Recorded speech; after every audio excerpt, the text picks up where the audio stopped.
Hello, how are you doing? I'm just checking in on you to make sure you are okay. I am still your planetary defense commander, Star-Lord New Thor 7 the T. And I am very glad you are still here with me. I just want to let you know that the energy is intensifying. There is a lot going on. Of course, we have two areas we're watching for possible development in the Caribbean. I think at least one of them is going to be a hurricane. We might see a major hurricane. It was just announced today that Russia's opposition party leader was poisoned. I'll say that again. Russia's opposition party leader was just poisoned. There's this guy, I'm not sure if y'all are aware of him, but if you follow finance Twitter, finance stock markets and stuff, it's had a new darling. What up, yo? And the new darling of finance Twitter is a guy named Dave Portnoy from Barstool Sports. And he spent the last amount of time saying to everyone that stocks only go up.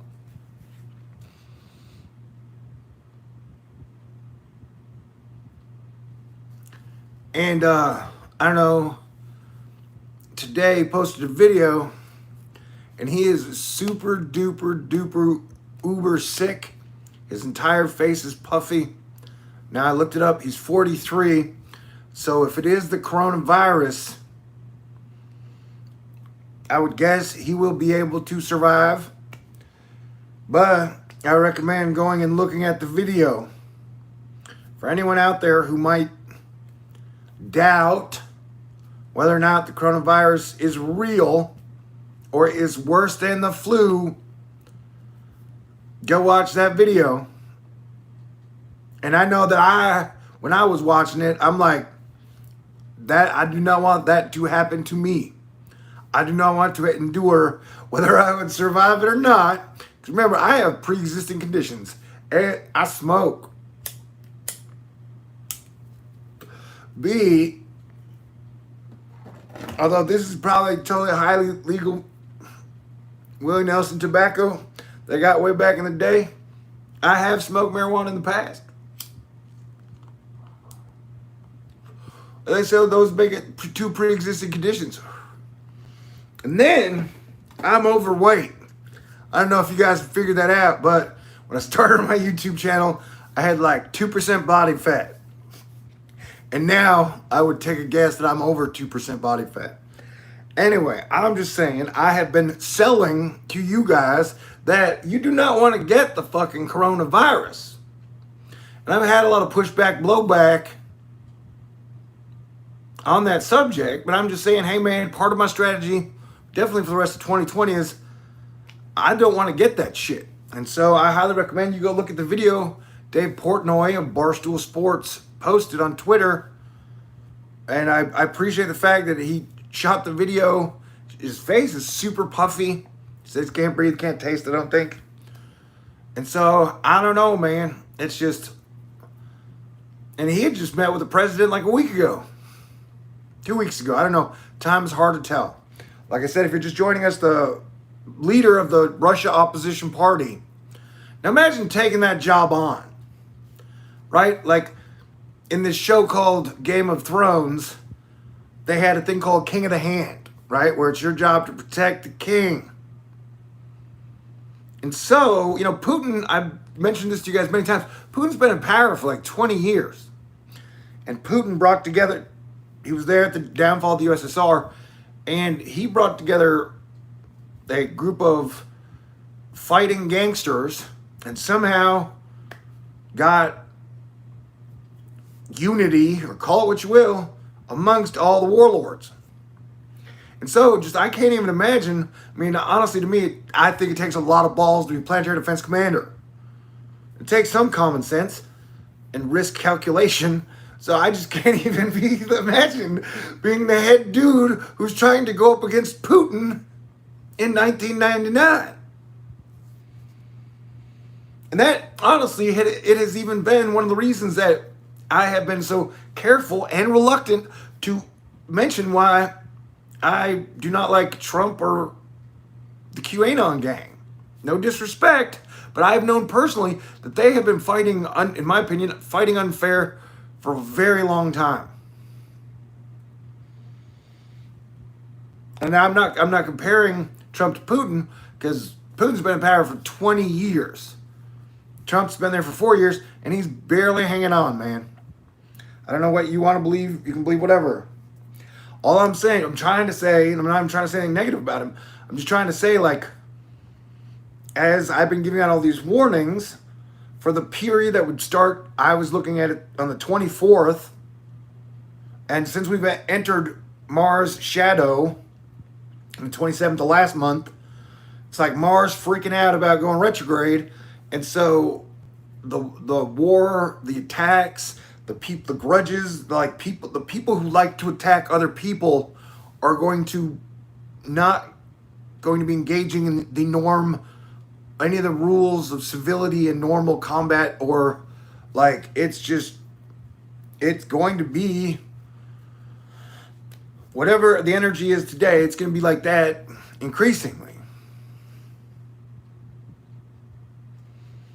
And honestly, I didn't plan to go live. I prayed, and then in my prayer, I heard, you should go live. And I was like, what? So here I am with you. And I'm not trying to disrespect anybody, because like I've said many times, I believe that every single American should have the right to vote however they want to vote, believe whatever they want to believe, and that in 100 or 80 days, we will get past this thing. And I would love it if everyone would take an entire vacation from talking about politics for at least a month or two, or the end of the year. You know, nobody gets to vote again for another 2 years. So let's all just shut up about politics for a month or two till after the election. Anywho, I want to say again, because I can, though I don't want to disrespect anyone, how fucking weird it is that President Trump's brother died 3 days ago. Now, this is a very touchy subject. I don't mean disrespect anyone or their family, but I was raised on the Arthurian legends, and that, you know, JFK was one of the most powerful figures, though already dead, in my life. My dad talked about him, stepdad, Mott, like everybody. John F. Kennedy was a huge deal. And so of all the things I ever learned about life, in a Camelot sense, having JFK and his brother Bobby was like a big deal. And so I didn't even know. Because remember, I've been here. I can remember the first time I heard about Trump was in the mid-'80s. That I can specifically remember. Right? It was probably on a David Letterman show when it clicked in.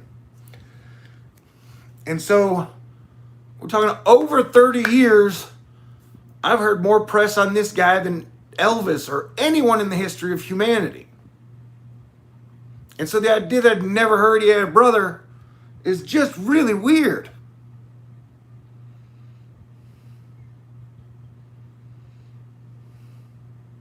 And they didn't announce what he died of, which leaves open mass speculation. And I haven't heard anyone in the media or anywhere try to really follow it up.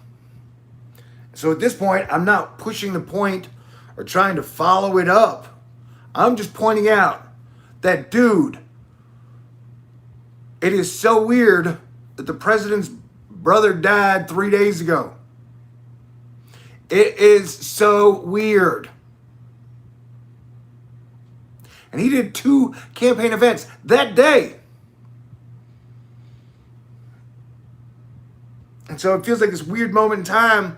I wasn't even aware that he was there, and then he was gone, and then like it got Mandela affected. So I feel like I'm the only person on the planet who's like, hey guys, I have questions, and even if I don't have questions, I can't stop thinking about it, because it seemed like such a giant pivotal American moment. Like, I remember growing up, the first president I do remember as a kid was Jimmy Carter.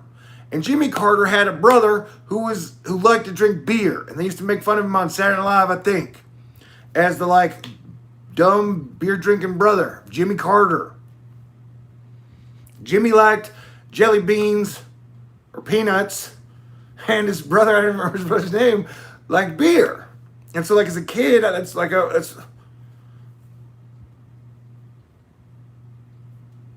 so, like, I don't know, man, to have the fact that Trump's brother died, and prayers to the family, because no matter what, these are all still families.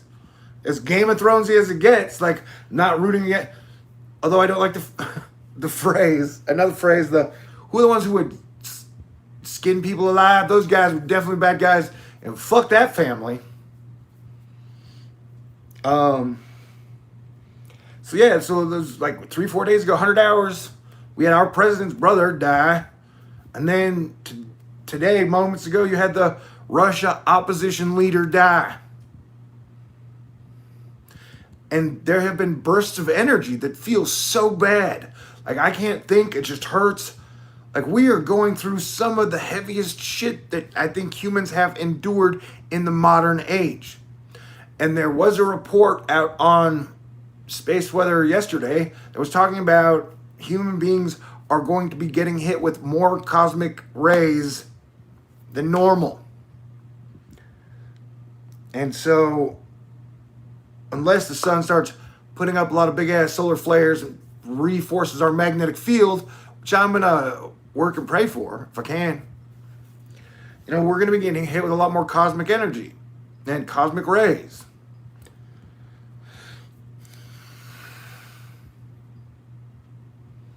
And I would guess that the whole virus itself got partially manifested by our low force field that is around us. That's why, like, I believe we are surrounded by protective energies. That, like, Earth protects us, the sun protects us, the moon protects us, Jupiter protects us. We got a lot of groups on the team playing defense. Meanwhile, humanity has spent the last 10 years trying to divide and conquer itself for power and money. And I've been like, hey man, that is not part of my fucking vibe. And so energy has been weird. I don't know, I was at this point, I was like, I was having a major anxiety attack about September, October, November. And I don't usually have anxiety attacks. For like an hour, I was having just an anxiety attack. And it's freaking me out because I'm not used to having anxiety attacks. And then I grabbed 2 packs of top ramen. It was like, I'm going to eat 2 packs of top ramen. And that'll cheer me up. And I laughed because that sentence was funny to me. Then I ate them. And then I threw up. And dude, I had not thrown up in years. But before me taking a couple years off from throwing up, I had thrown up at least 100 times in my life. So it's not my first time throwing up, if you know what I mean. Like, at my age, I'm definitely better at throwing up, getting it all into the toilet than I was at like 18. You know what I'm saying?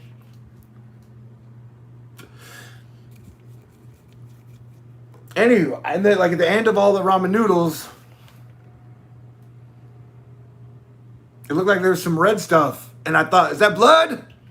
It's like my first thought was, yeah, I'm pretty ready to die. Like, I don't want it, but hey, man, this shit has not exactly been the greatest party of all time post 2012, which is, like I said, everybody fighting and dividing and conquering and calling each other names. So that you have like groups who literally accuse anyone who isn't on their team of the worst crimes in history without any evidence whatsoever. Like, that has been the business model, where you just have like these digital groups who are literally trying to eliminate everyone who isn't them. With lies, deceptions, bots, robots, assassins. And we've been in that stage since like 2012.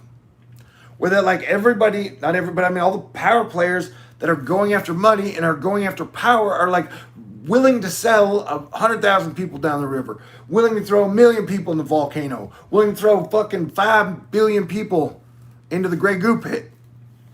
And so that is not exactly, especially building up, so now that has not been a fun energy. So when I threw up what looked like a little blood, I was like, man, yeah, I'm not scared of death. You know? Although it would be nice to not have a painful death. And then I always think, I will become more powerful in death. I don't know. So I'm just saying, it is a weird energy day, not only for me, but it is a weird energy day across the globe. And that 2020 has been happening so fast, we are not having time to process all the things that are going on. And so just in this one little thing where I'm trying to talk to you, friend, man, to you, of like, dude, even in the last 100 hours, we've had Trump's brother die. I didn't even know he had a brother. And Trump's our president. Our commander-in-chief's brother died. That's weird. And nobody's talking about it. We don't have to talk about it, but I just wanted to say that. And then B, you had literally, I made videos saying, hey, man, here comes the flames and the eruptions. And so California's been on fire unlike I've ever seen it on fire before. And last fire season was the worst that I'd seen. And then you had the Russian opposition leader just get fucking poisoned. Like in front of whatever type of an election season is happening in 2020, whatever country you're on, this is not the normal battle that has been happening that we have been used to. And then, like I said, the Barstool Sports guy, who was like the finance Twitter guy, and he literally rose to popularity and fame making a video talking about how he did the Tony Fauci thing. He did lockdown for 5 weeks, you know. And then it was like, this sucks. And then, so like I recommend if you're just now joining me, his name is Dave Portnoy. He's a Barstool Sports. He's been popular for the last month or two for telling everybody he's the better day trader than Warren Buffett. I think Warren Buffett's got like $129 billion on hand on cash. Like for whatever reason, Warren Buffett's just been sitting out at like $129 billion that he has not found, to our knowledge, the things to spend $129 billion on. And then like his Berkshire Hathaway portfolio, which is a lot of Apple, by the way, it's like 10%, is like 79 billion or something. But you know what is weird though? Even if you look at any of the old guys that were good at making money, where it was like Bill Gates and Buffett, Larry Ellison, like if you look at all the people that are making money now, that like the guys who have kicked everybody's ass are Zuckerberg, Elon Musk, and Jeff Bezos. Like their profit levels, those three guys have like tripled the profit levels since the plague started of even all the old school millionaires, billionaires, and Silicon Valley guys. Like we always say here, follow the money. Like who has been making the most money during the pandemic? And it is not Bill Gates, dude. It is Jeff Bezos, Zuckerberg, and Elon. And they have tripled. They're like, Elon's made like 47 billion on the records that we know of. Bill Gates only made like 12 to 16. But most of the hate and distrust has come at Bill Gates. And like I said, I don't think this is his rodeo, dude. Like, I don't think he's the head dude in control of whatever the fuck is going on or making the most money right now. I don't think it's him. I don't think it's Soros. I don't think it's anyone that anyone is pointing the accusatory stick at on the YouTubes. And smoke him if you got him. I don't know who's going to survive. Like, that is such a... Those are like 4 days, bro. They're 4 days. And we still have, you know, and I've been telling everybody, like, we have like a 50-day period where it's like the war of the gods. Thank you, Rampart.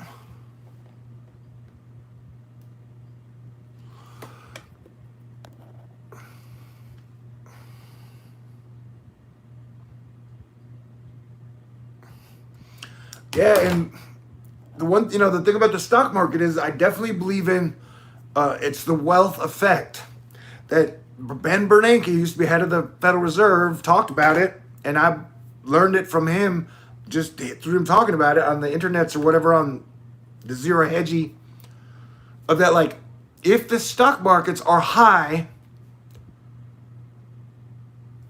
people think everything is okay. That is like a psychological effect, and the markets run on human emotions, that if the majority of the people see that the stock markets are high, that they believe everything is okay.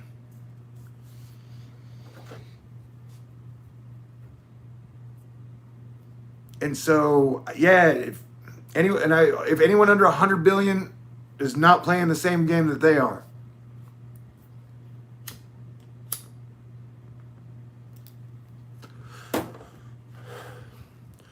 I remember back when I was working at the video production company and doing all that work for the lawyers, making anywhere from 15 to 35 an hour, having fun, kicking ass, doing depositions and trials and shit for civil lawyers. I had some extra money. And I think somewhere I got to like $5,000 in the bank. And so I was like, I need to invest this. And so I made a video. It was at the very start of when I started Thor News. Like, I had enough money to buy a laptop for myself that I could make videos on.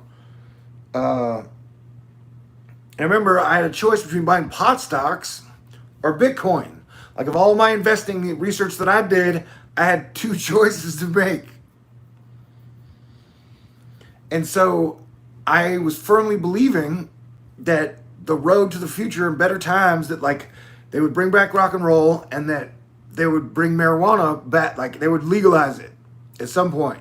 It was the wave of the future. And so I probably got too optimistic. And so I chose to invest my extra $1,000 way back in 2013, 2014 on marijuana penny stocks. But I looked into all the corporations. I did my due diligence. I did my research. And I don't know, Bitcoin back then it was like $30, $40. Maybe it had gone up to 80, I don't remember. I don't regret that because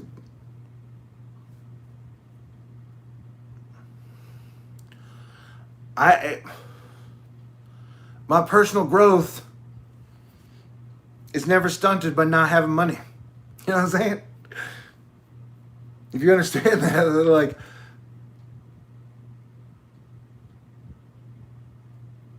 but the SEC stepped in and shut down all the pot stocks.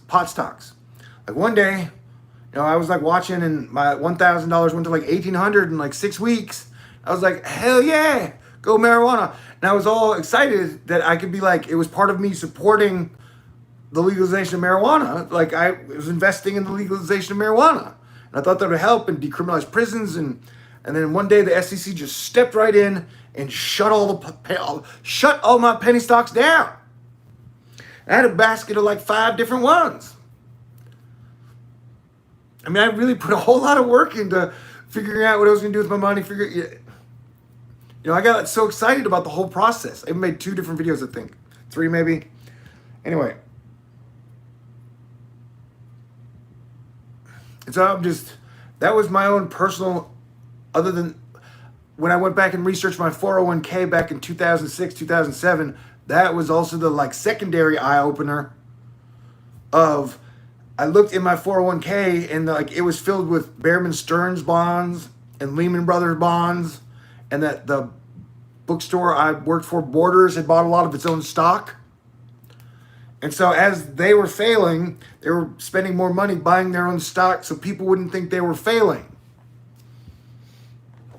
So, and it's like, I've tried to tell y'all that, like, trying to read the stock markets, that any busting over 30,000 in like the Dow Jones and then letting it ascend, you get to like a hyperinflationary point that is super scary. You can't just let it keep going hockey sticking straight up, or the money breaks, currency breaks everywhere. And so since I made that call, and it felt like I made that call 3 years ago, where I was like, look, man, 27,000 is like the Thor News level of I would get out at 27 and then wait for whatever the fuck happens next. And if somebody would have taken that advice, except for day trading levels, it's still good, solid ass advice. And remember, I was even like, okay, when Bitcoin was at 18, I was like, it's going to crash. Get it after it crashes. And then when Bitcoin got back up to 12, I was like, this shit's going back down to 4,000. And so at that point, that was the best place to get it again. Anyway, my primary objective here has not been making money. It was like Richie from Boston had a video that said like, MAGA 2020, MAGA Trump. So I was like, what? Because usually he's like, don't trust any of the politicians. So I clicked on the video, and honestly, like, if you go watch it, first thing he says is, I'm giving away $5,000. And I was like, what? Man, YouTube's so fucking crazy. I'm definitely not in a position to give away $5,000.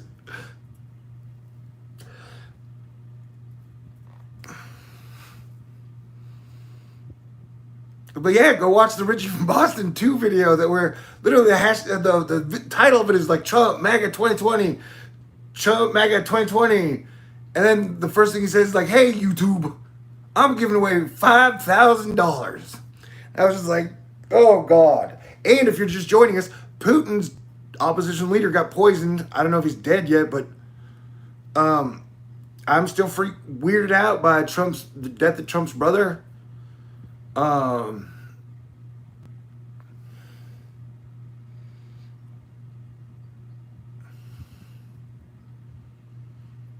then it looks like the Barstool Sports guy has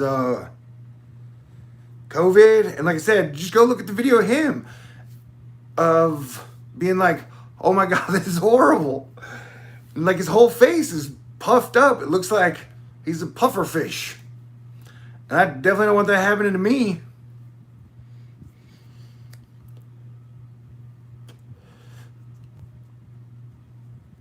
And then at no point, like if I ever, and remember Richie from Boston, that's what I'm saying. Richie from Boston spent like all year saying COVID is a hoax. It does not exist at all. But like everybody I know, including my Republican friends and family, know people who have gotten it, although most of them, a lot of them survive, but they can verify that it is bad. And you do not want to get it if you can avoid it. And it reacts and infects people, and what the outcome is totally different in almost every case.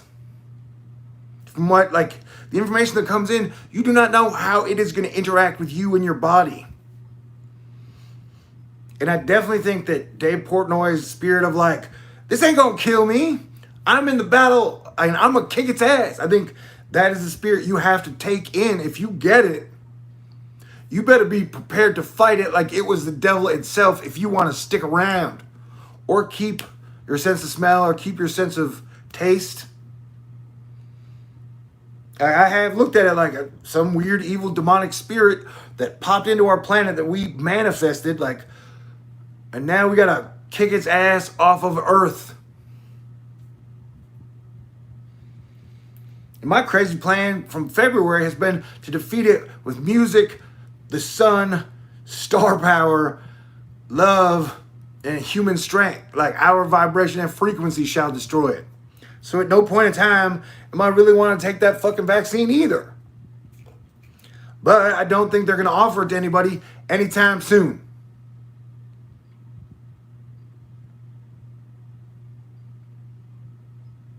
So in that weird sense of like, where I feel like I'm standing here, I'm like, man, I don't know. Right now, talk about vaccine feels like a waste of time. People are like, let me tell you about the vaccine. And also I'm like, boom, California's totally on fire. And it's not just California. It goes all the way down into Mexico. It goes all the way up into fucking Canada. It goes all the way up into the Arctic. It's like a line of fire all the way up the ring of fire. And I'm like, does anybody else see this? And it is kind of weird being me, Thor News, me being the whole like volcano earthquakey, like, does anybody else see? Like, are you looking at the whole fire line down the entire ring of fire? And it's a weird subject to talk about. But I've been telling people for 3 years solid straight, like right now, the West Coast is not a place I would want to be on. It's not. I do not feel like it is going to be safe through 2023. Though I send thoughts, prayers, love to all the people that are going to be there, that are there.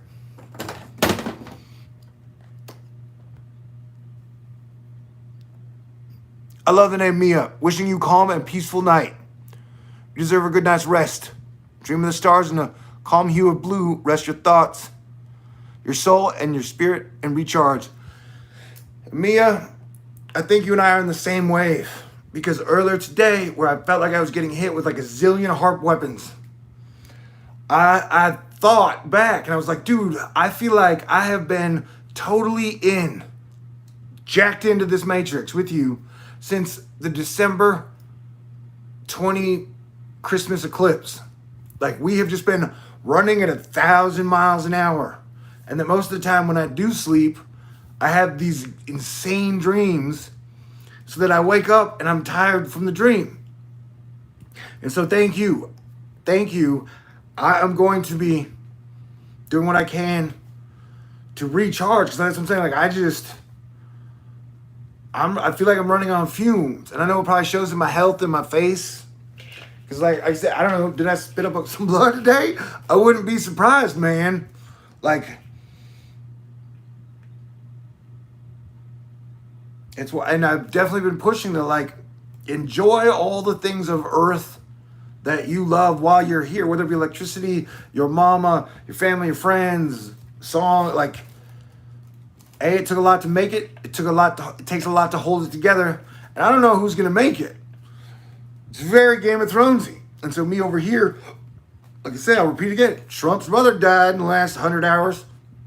The opposition party leader in Russia just died. And the thing that I've been panicking over for 3 months is the whole going back to school thing. And so Wall Street is kind of like, hey, we're going to herd everybody back into a very unsafe, unsmart environment without any type of backing. Oh, and let me go to another subject if I can. Today, Germany announced it is doing universal basic income. And they also announced they have a bunch of cases. Their case system is getting bad again. And so Germany today was like, hey, we're going to pay everybody. You can keep working. You will get the same UBI pay. And so where Germany and Canada have been like, hey, we recognize we're in a complex, complicated situation. We are going to give you extra cash to help you get through it. You got to eat, your phone bill, if you got to send your kids to school, you got to go to the dentist, even if you need to smoke extra cigarettes to make it like, Germany and Canada have stepped up and said, hey, we're going to take care of you. Our nation has said, all right, get back to work, get back to school, and turn them football stadiums back on. And the markets are back at all-time highs. And like I said, somehow, Jeff Bezos, Elon Musk, and Mark Zuckerberg were the absolute masters of the pandemic profit-taking. And as far as I know, car sales did not triple with Elon Musk's Tesla.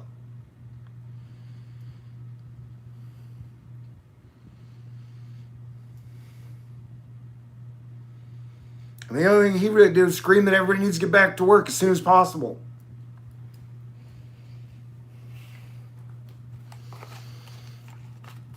There was a guy born in Africa yelling at Americans to free America.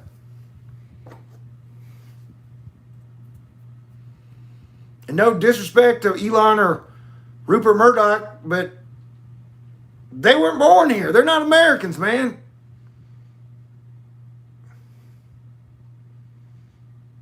And so I always bristle a little when non-Americans are telling me what America should do. It's like a family thing. No matter what, all of us that were born here were born here. We've been raised here.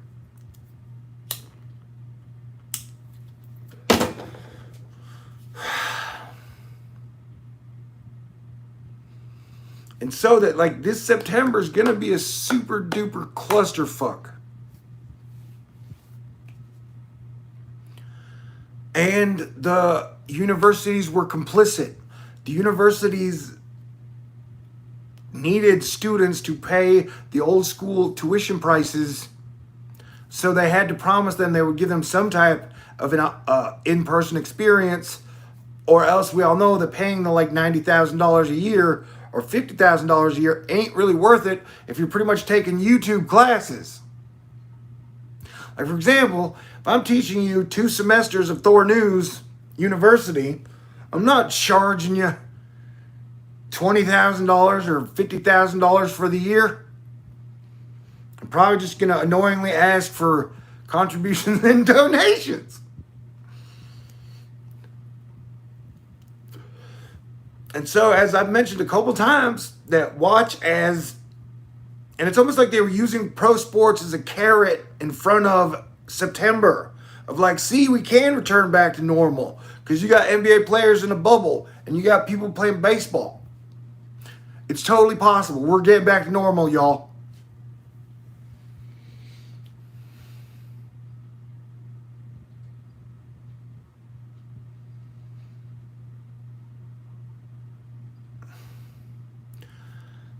Man, I begged like many times for them to do some form of UBI, and not even UBI to freak out Americans, like just extend unemployment benefits, because that would add $2,400 into 31 million families. 31 million, I was 100% cool with 31 million families getting assistance through the rest of the year. Because I knew that shit would trickle down to their mothers, their fathers, their sisters, their brothers, their husbands, their wives, their kids, their family, their friends, their towns. You knew that would be injected into the people who could afford to do nothing but spend it right then on their basic needs. And neither the Democrats or the Republicans showed any real interest in getting it done. Democrats wrote a bill real early, but then just like let it die. They like wrote it, passed it, and didn't really push it at all. And then so of course Republicans were like, no. And then Trump signed some bullshit like that his executive order hasn't, as far as I know, provided any unemployment benefit extensions to any state so far. And we are over 20 days of it expiring. So yeah, dude, we're at the point where they've convinced Americans that like Americans shouldn't even support other Americans on the very basic levels.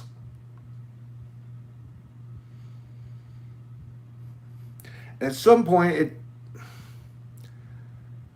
it's patience now and survival, because I do not believe the 1,000 groups of power or the top 10 richest men on the planet are in some unified Illuminati shit.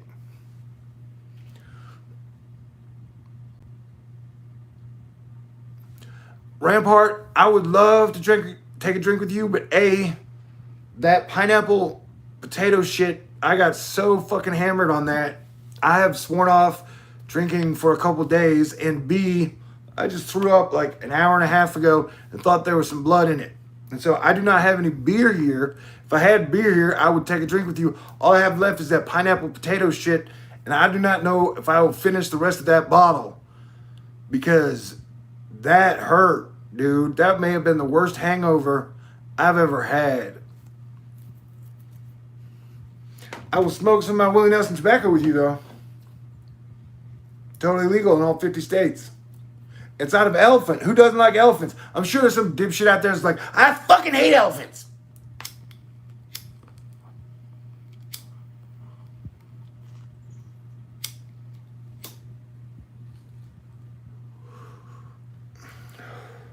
So what I was saying was, and thank you, and thank you.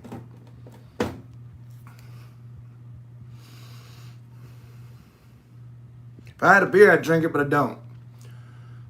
I ain't touched that pineapple potato. Dude, that was what? What I'm saying is, so a lot of the major things that are happening are not happening on like a public level right now. That whatever moves that are going to be made over the next 2 weeks, 50 days are going to be the, like, when I talk about War of the Gods, or like think of it as Mount Olympus, and that we're all Olympians, dude. Only some Olympians have $10 billion. Some Olympians have a group of satellites up there. Some Olympians have mastered nanotech. Some Olympians can shut down Twitter. Some like, everybody's got their like Olympian superpower. And that, so the Olympus shit, it's like a very Olympian level. And so as Star-Lord New Thor 7, the T, I'm definitely, like I said, I'm going to be, unless I get a much better opportunity, I'll be here in this apartment for the majority of the time, playing defense, because it is going to be crazy.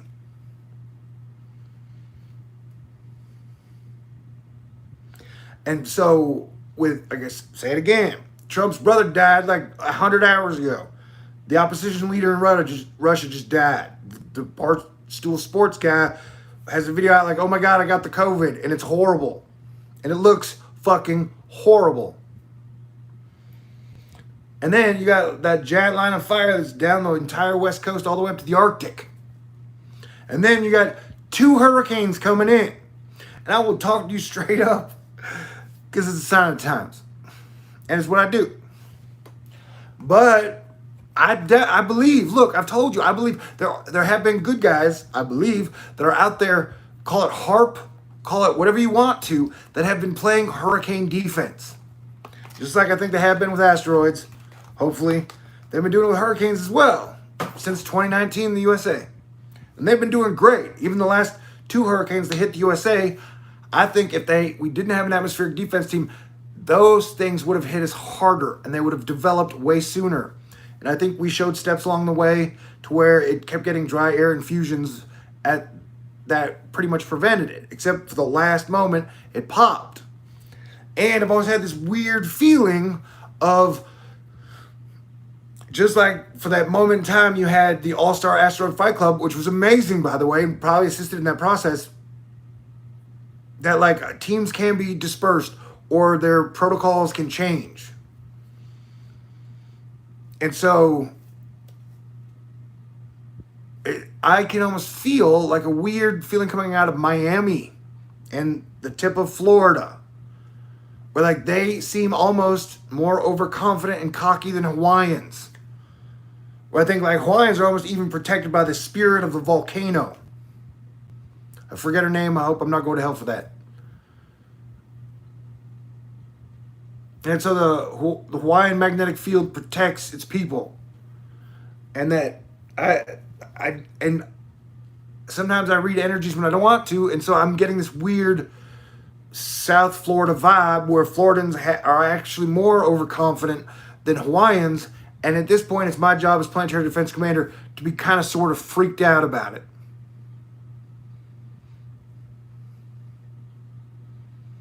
Where we really do have 2 tropical cyclogenesis function factors headed our way in like 5 days.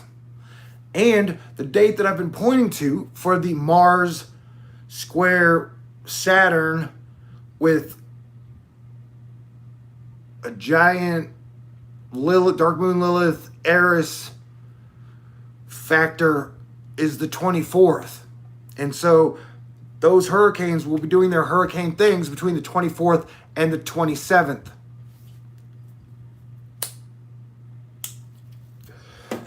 And so I have to walk that fine gamut of, I want to get everybody as alert and as aware as possible without dooming shit up, hyping shit up. We got 5 days to go on that. And like I said, a lot has happened in the last 100 hours. I do not even know what the world is going to look like 100 hours from now. We still got 50 more days of this. Although I am guessing that when Mars goes retrograde on the 9th, and definitely when Jupiter goes forward and even Saturn, things will, in slow increments, begin to improve. I definitely think improvements will come after December 21st, 2020.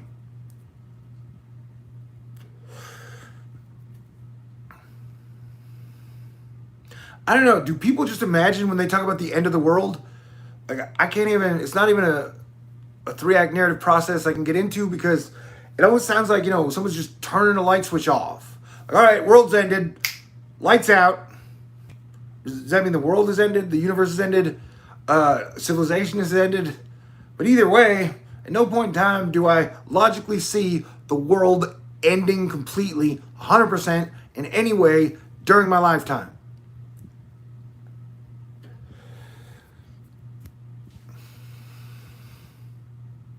So, I don't know, saying like end times, to me is like a bumper sticker that just ends any type of good discussion or planning or ideas.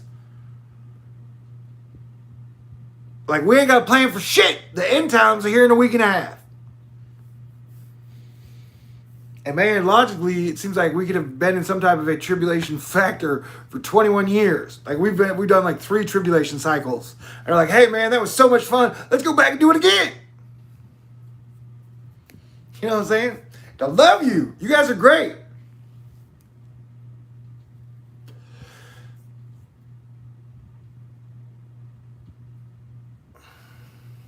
Oh, and I do have to tell you guys something. Something weird happened like a weekish ago. My mom basically was like, I found a car. It's $2,500. I'm getting it for you. You got to pay me. I was like, what? Okay. And then I didn't talk to her for like a week. I talked to her this morning. She was like, yeah, I'll get it to you in about a month. Which I was like, great. I got a month to somehow come up with and save $2,500. And it's like that weird Mama Jedi Norse that like somehow the universe doesn't want me to have a vehicle for another month, especially during this month where I do fear the coronavirus is going to run rampant. People are going to be losing their minds. There's going to be a lot of shitty shit happening. That like the universe is just like, hey, no, you have to play extra super duper extra califragilisticexpialidocious defense for the next 30 days. I'm like, I can do that. But as soon as I get the car, I'm going to drive through Houston a couple times in the city because I like all the big buildings at night. And then I'm going to go to Buc-ee's and I'm going to get some vanilla maple walnut fudge. Probably a pulled pork barbecue sandwich. Then I'm going to drive to the ocean and watch the sunrise. And I will probably live broadcast it if,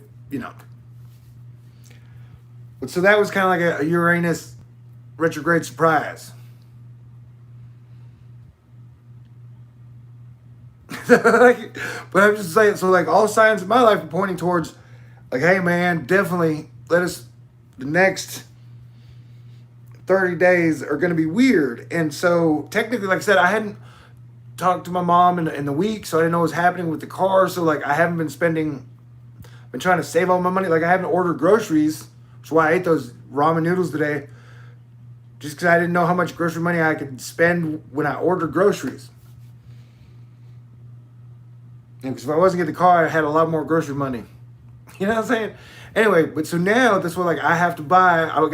It's kind of like the whole, I definitely recommend if you can, having a month's supply of food on hand. Like whatever the fuck is going to happen over the next 30 to 50 days, I do not know.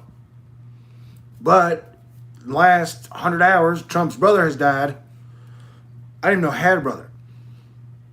The lead opposition party has died. And remember, the explosion in Beirut was only like 2 weeks ago. Like shit is, and the West Coast is just lit up.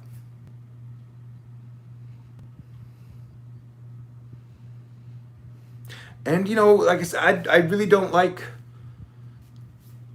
politics. And anytime there's a political event, having empathy, I can feel the energy of whatever the political event is that is happening through everybody feeling it.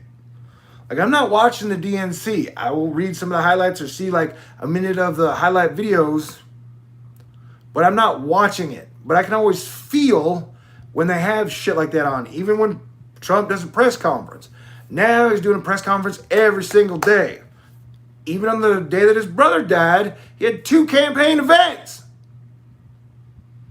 So it's just weird that like the election is still 80 months away, but the whole system is set up just some giant fucking circus that has everybody focused on politics. Like it's literally meant to catch your attention all day through the week, to where as if you hadn't been worried or thinking about politics enough for the last 4 years or 2 years, they now have specific events that are designed like movies or plays or Broadway shows to get on your TV and be like, hey, let us have all of your attention.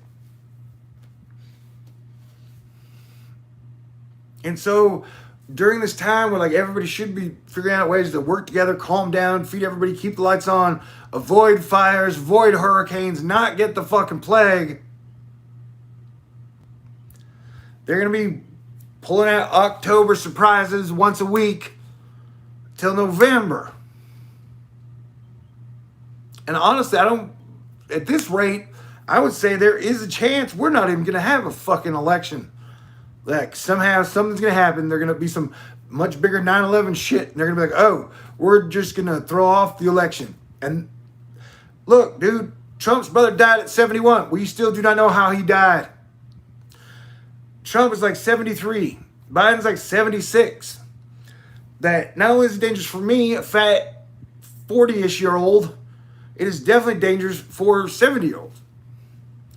So I've said this, the very Game of Thrones, that as far as I know, there's no guarantee I'm going to make it through 2020. There's no guarantee the president or Biden is going to make it through 2020. I'm not wishing harm on anyone. Wish everyone would shut the fuck up, chill out, be cool, remember your grandmother, and build a future for the grandmother's future.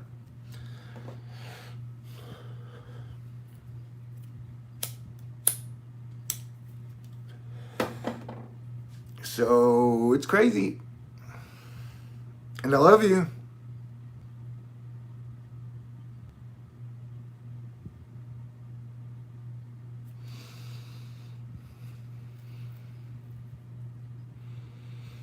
Maybe one day I will have to make the choice of, am I going to get LASIK surgery? Because, dude, it would be so nice to be able to sit here and just read y'all's comments. But my vision has gotten so bad, I have to pull out these dumb, nasty things. Oh, now there's none. Anywho, I love you guys. Yes, the Game of Thrones ending was not optimal. But I always saw the Game of Thrones as like a parallel universe lesson of what was happening to all of us.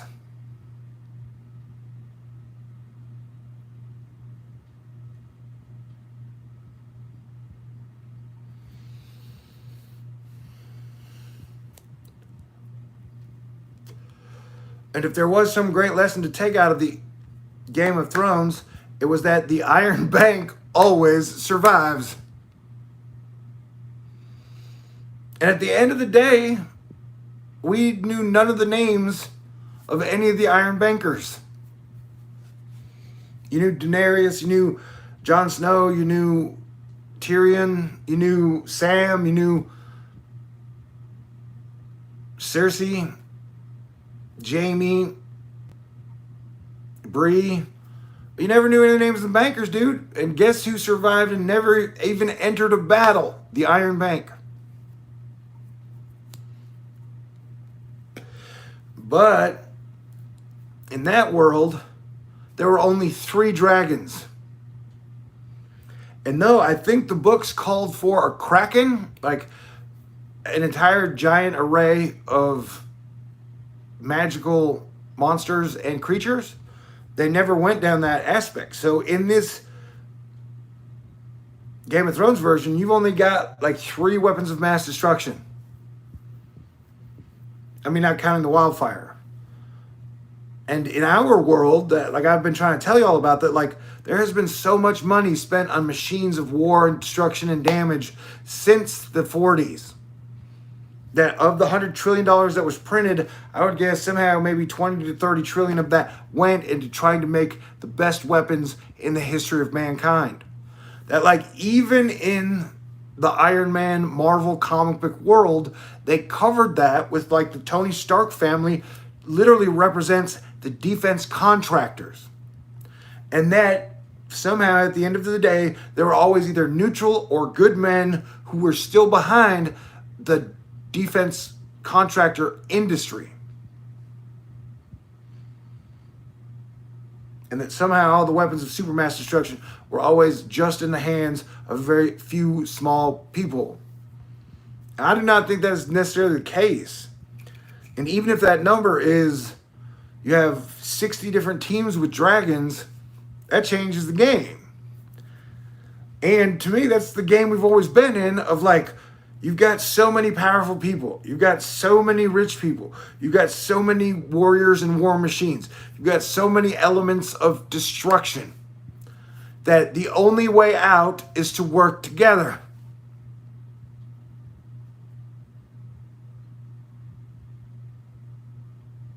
And anytime I hear something like the Georgia Guidestones, that is still like a dumb idea. Like, and so if you build a monument to a dumb idea, it's still a monument to a dumb idea. Like at no point in time did Ted Turner seem like some super duper mega smart human being that had like ultimately been enlightened and was just like, yes, the way through is to get rid of 95% of the people and then create some perfect world. You know, they're like, I don't know, it seemed like some dumb idea that would sell YouTube videos and might even sell a bunch of luxury bunkers. But overall, it never seemed like an idea that would work. And I guess if there was ever a time to dangerously say that, it's never been more dangerous than now. But I'm not changing my tune.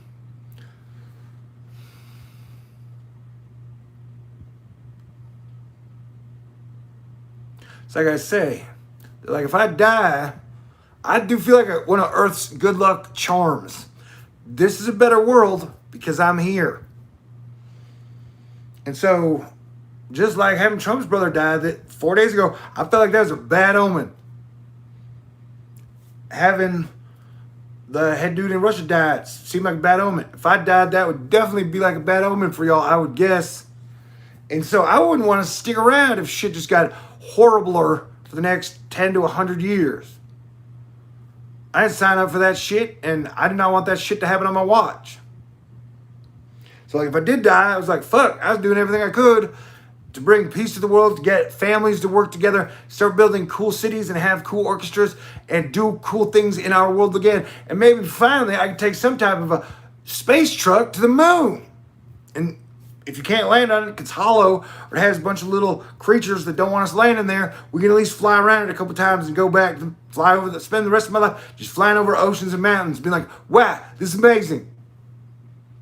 You know?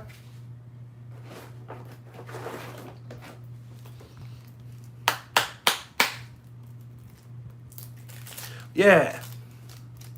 If I definitely had a girlfriend or a good woman right now, there's no way I'd be taking as many risks as I do. So it's all weird. It's definitely all weird. So in summation for this video, yeah, man, like I'm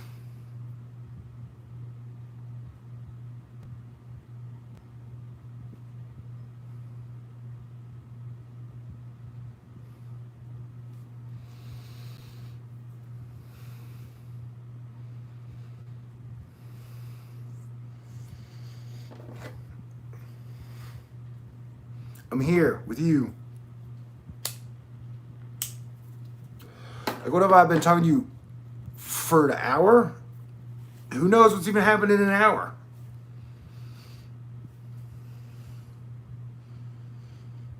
Last time I checked, I think 3 cameras have been destroyed in California. Were like tower cameras that are there to monitor all of the land. like 3 of those have burned down tonight. And those fires look like something else, dude. I mean, the level of fire, like, we may have reached the level of heat peak. Like, the peak of the summer may have been when Death Valley hit 130 degrees the other day. I don't know if wildfire peak season is hit its peak, though. And so it is scary to see. And, you know, there are a lot of times during events like that, people are like, fuck you, California. And that always creeps me out. Because, like, even if you're doing that on a political bent, out of the 30 million Californians, supposedly like 16 million or 14 million are Republican. So, like, you're willing to be like, all right, yeah, it's fine if 12 million of my Republican brothers die in a fire or go homeless or lose their lives because it was their dumbass fault for living in a liberal state. Like, that's kind of the weird fucking vibe I get. Anytime anybody hates an entire state, it's kind of like when I look at the pictures in China, when you see all, like, it's the townspeople that get flooded out. It's your basic average human being just trying to work, put food on his own table for his family, have a girlfriend or boyfriend, or, you know, that, like,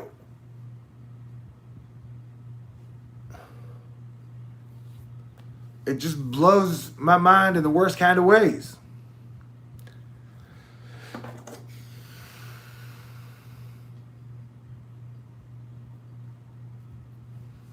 I mean, like, Iowa got devastated. It is a Republican state. Like, it's no point in time that a major state and hundreds of thousands of people lose power or lose their homes or lose their lives. Is that a good thing? Still, like, 46% of those people sort of kind of believed in whatever the fuck you believe in.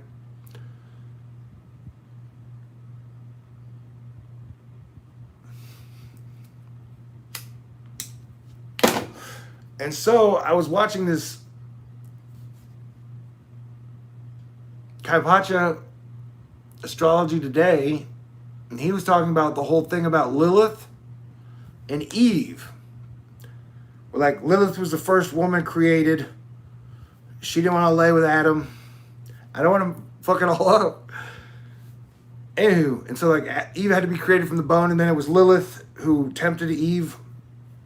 And it all made sense. But part of the whole thing of the Dark Moon Lilith stuff and Eris, like, it does feel like there is part of Eris spirit and the Lilith spirit where they hate humans. And they hate people. So it's like we're born into this world, and you got, like, ancient 1,000-year-old god planet spirits who hated us from the day we were born. We're like, well, I don't even know who you are. I don't even know what the fuck happened thousands of years ago. Like, that wasn't me. Dude, I was not involved. But that war rages on. And I definitely think, now I'm trying not to be a dick, I'm just talking in terms. But just like you had, like, this Spanish Inquisition, and you had, like, that came after the fall of King Arthur. That, like, if what we're experiencing now is some weird form of dark Camelot, that, like, dark Camelot is falling. And then after that, instead of the period of, like, the Dark Ages, we will get, like, the good, new, peaceful age. So I think in a narrative sense, that is definitely on the table, possibly.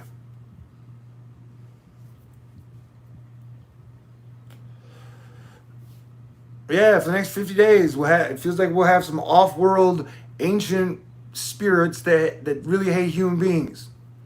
And Mars, at times, really magnifies that spirit. Where I have mentioned 1,000,000 times, 1,000 times, 100 times at Thor News that, like, it feels like since 1999, there has been a Martian narrative that has just been like, fuck humans, dispose of humans, kill, like, that they do not like us. I don't know if they're like 3'6" and are as pretty and as handsome as us. You know? Or maybe they can't sing as good as us. But it's definitely felt like that. And so now it's like being amplified by, like, a Plutonian energy, even a Saturnian energy. But, like, the Eris spirit is like the deep, deep like Kaipacha was saying today, it's like we are headed into some like deep waters of our galaxy.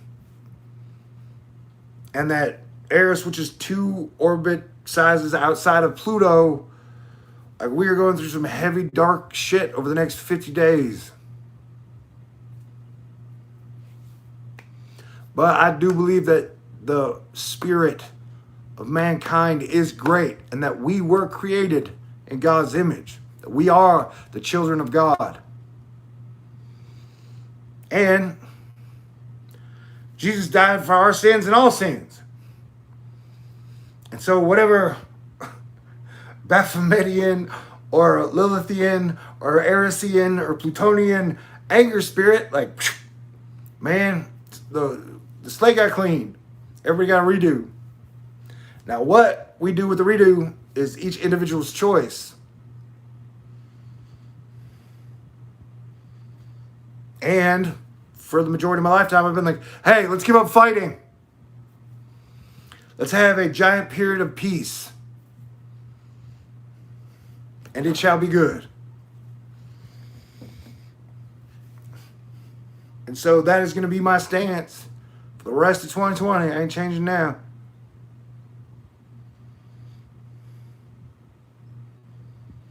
But I definitely want to reiterate that after, in the last 100 days, Trump's brother died. Putin's head dude died. The Barstool sports guy has COVID. That statistics seem to say that like 6 to 12% more Americans are dying this year than average from all causes combined. And that Germany is like, hey, we're going to give everyone universal basic income. Canada was like, hey, we're going to give everybody $2,000 a month. America was like, hey, we gave you unemployment benefit extensions and one check. You're on your own. Get back to work. Get back to school. And fill those college stadiums back up as Congress goes on break.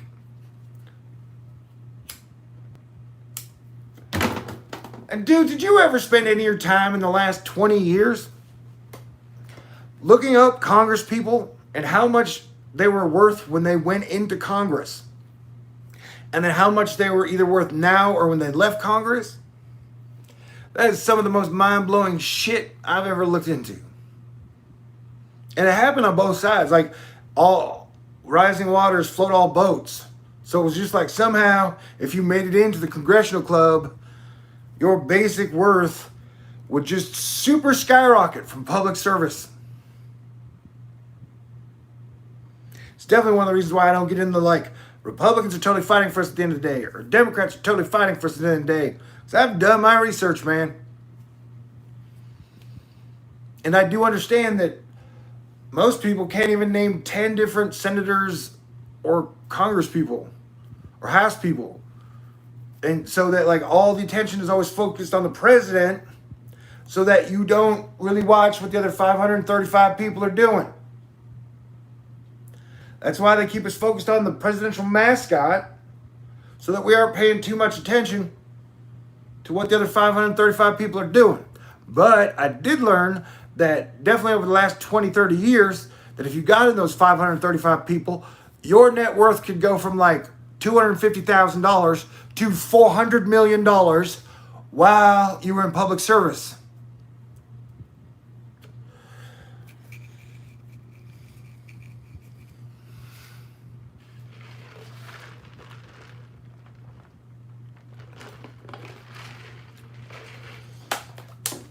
And I definitely think they have billionaire clubs. And so the billionaire clubs have perks that the millionaire clubs do not get. And that the under millionaire clubs do not get.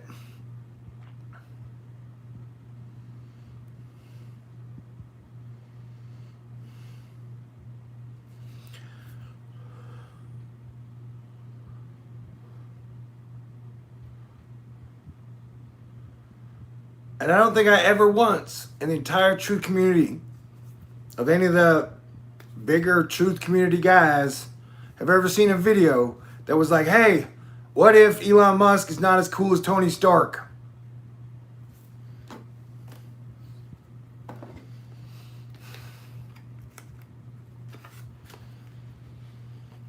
And I want to say again,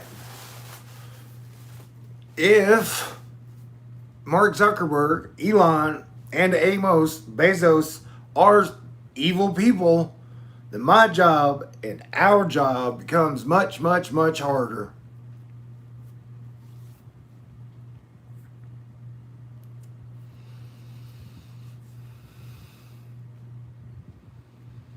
I mean, Bezos is the direct beneficiary of a weakened post office or no post office. There's no doubt about that. So it's like, who benefits? Well, if the post office is weakened, I don't think they would be doing it for, honestly, I don't think they're doing it for election purposes, because at no point in time was there a major push for write-in votes. That like the election will not be swayed by write-in votes. That's never been an option. And so that the post office is probably weakened because the guy who has made the most money in the entire pandemic has been Bezos. And he would be the beneficiary. And I had like 10 days where I got a bunch of packages. I was getting like a package a daily filled with some of the best dried foods or just some of the tons of cool stuff. And most of the time it was from Amazon.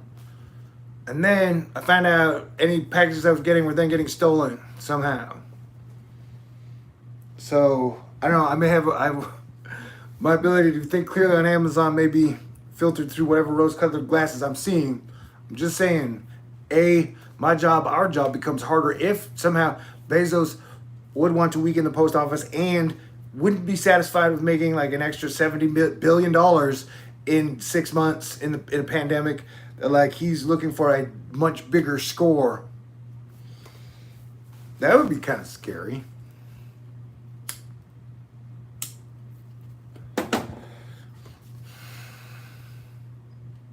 Microsoft, Apple, Google, Amazon. Like, if it becomes some dystopia war, those are our new overlords. Man, I sure hope they aren't total dicks, right? I hope those Microsoft, Apple, Google, Amazon overlords are not horribly evil people.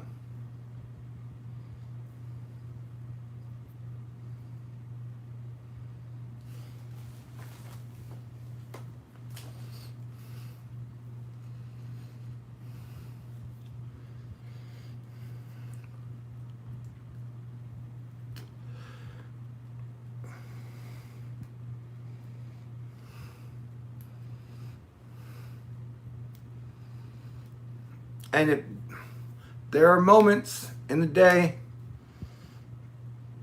where my imagination, as good as it is, I still have hard times seeing, like, how are we going to make it?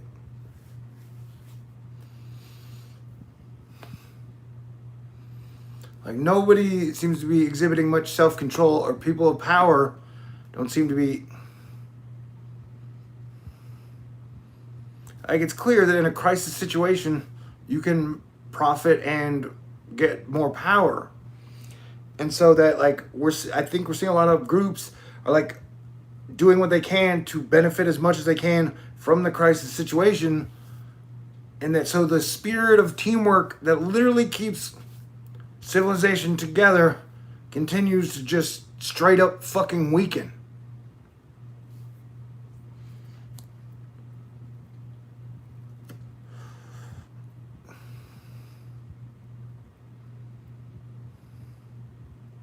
And that is kind of a scary thing.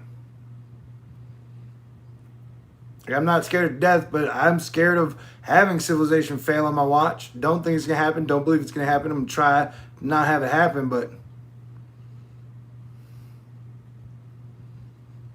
if the last 100 hours is just a precursor for the next 50 days, I don't even know. But if you were in Miami, or if you were in Florida, I would definitely watch out. I would definitely not treat 2020 like any other hurricane year. And the same goes to Texas or Louisiana or whoever these two hurricanes are headed towards in the next week. I'm 45 miles inland. So even if Texas got hit by Cat 5, statistically I would probably be okay because I'm 45 miles inland. But if I was facing down a Cat 3 or higher on the coast in 2020, I would probably do what I did when Harvey hit here, is I would just drive 100, 200 miles north, whether it be friend's house, campground.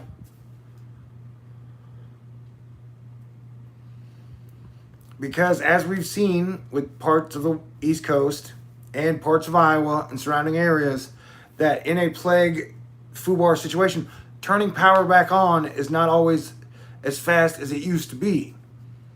So definitely the one thing I wouldn't want to be dealing with is being without power for an extended amount of time if I could avoid it.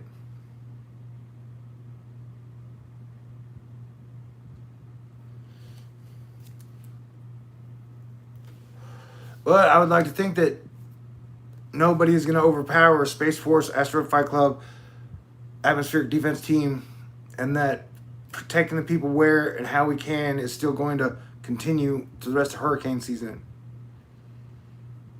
But if that happens, we're still going to be facing a Cat 1 and a Cat 2 probably.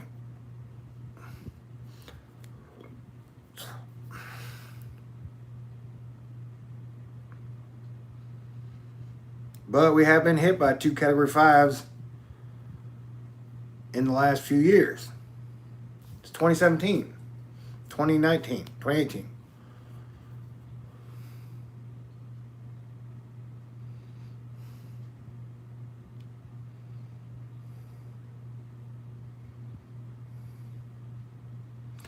Balance. Yeah, we definitely need more balance, but that's what it feels like the yin and the yang. And so like let's say there's the darkness, the black part, just darkness, and the light, which should be white, but there's not color. This is like good and evil energies, or just light and darkness, ancient battles. And then it definitely feels like now and for possibly the next 50 days or 10 days or however long, just like solar minimum to it, one side winning switching to the other side, that like it definitely feels like the black part of the yin or the yang is growing, and so that like the light part is being pushed down. And how much longer will that continue? How far will it go? I do not know.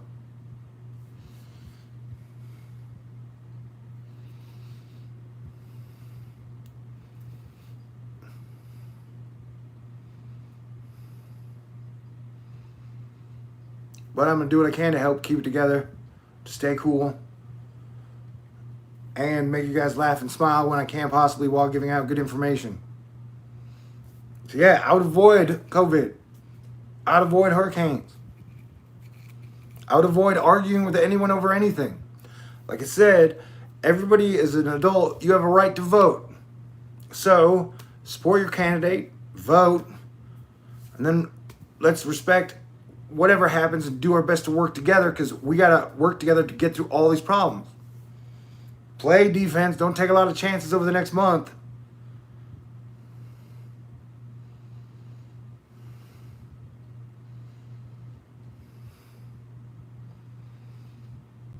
But then it seems like I said, there's no reason to be arguing about anything.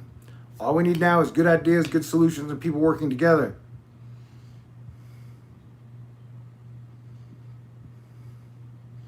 And then by Germany announcing that they're going to do universal basic income for their people, I don't know, for the next 2 years, that's... You had Israel and the United Arab Emirates saying, hey, peace treaty. You have Germany saying, hey, UBI.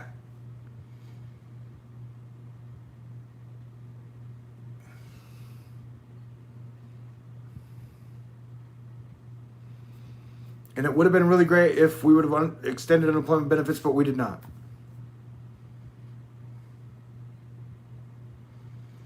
And so it would be great if Congress or the Senate or the president would show some signs of them actually giving a shit.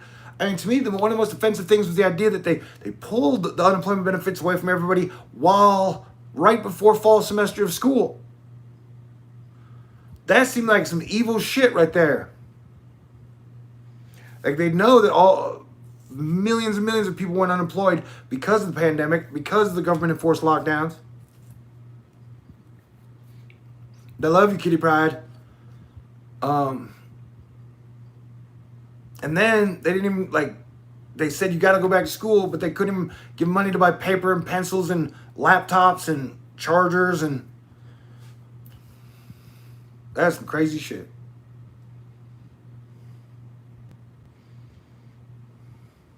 So I don't know what's going to happen next. But Trump's brother died. Putin's had opposition party just died.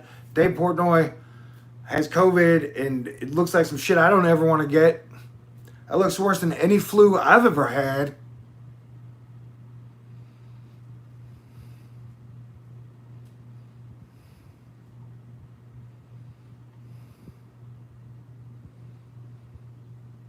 So yeah, please, stay cool, play good defense.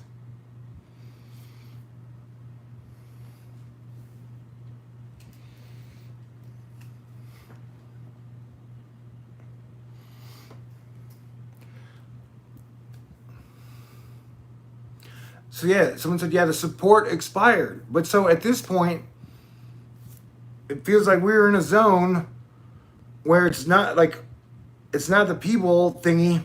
We're now watching the billionaires or the power players see how they handle each other in the power vacuum.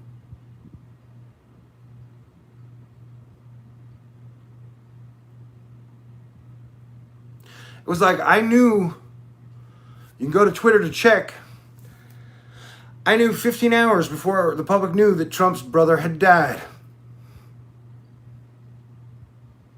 And the night that I was drinking, or was it the night, it was the last time I was down here drinking, I drank 8 beers, 12 beers. I knew that night. I did not tell y'all.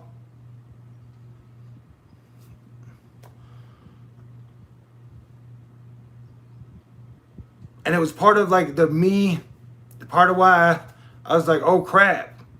And as I was here talking to y'all, a lot of the time someone kept writing Trump 2020. And so all I could think, and that was at a time where Trump's brother had died. I knew that. I don't think maybe the person did know. Not many people knew. It was not announced in public in any way. Somebody kept going, Trump 2020. And I'm like, yo, bro, it was more like rip Trump 2020 because his brother had just died. Like, there's some crazy heavy shit going down now. And so whatever scam that they are or aren't pulling on the people, at some point it turns to the power players, where it's the power players versus each other. It's the war of the gods, where the Olympians of if they're not going to go with some type of a plan of peace, of working together, of stabilizing civilization, of de-escalating conflicts, if they're just going to keep grabbing money and power and trying to trick their associates into getting the virus, or trying to poison them, or bomb them, that my power in many ways is very passive. And so the next 50 days, whether it be volcanoes, hurricanes, or the richest of the rich, the power players that 95% of their names we've never even heard in our lives, that is the shit that is going down. That is what is happening.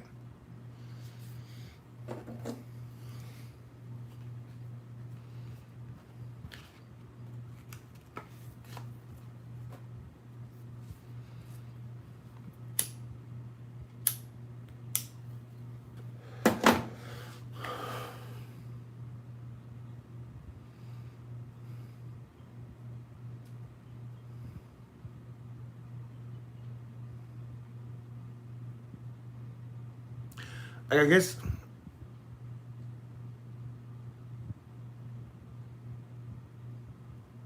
the only thing I can think to compare of, because all my brother and my sister and my stepsisters are all still alive, is like when I lost my stepdad back in 2018. At no point during 2018 did I think this is a good omen for that year. Like at no point was I like, wow, this is a great year. This is like, it was not only a bad omen, but a bad event in my life that fucked me up. And I still am not totally past.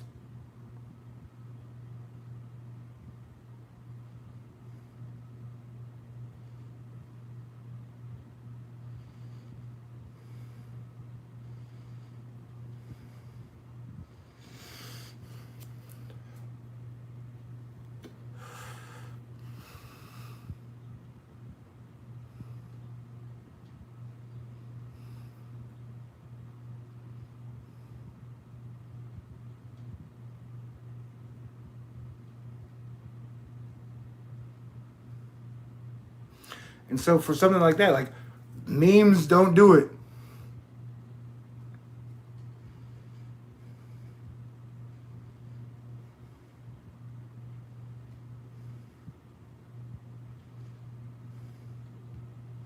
I definitely think that I spent a lot of time over the last year saying, hey man, it is partially my job to play defense and I do not want to lose a president on my watch.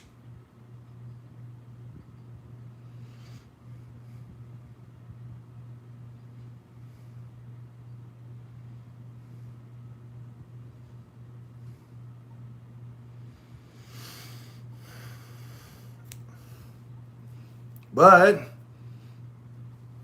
I got thanked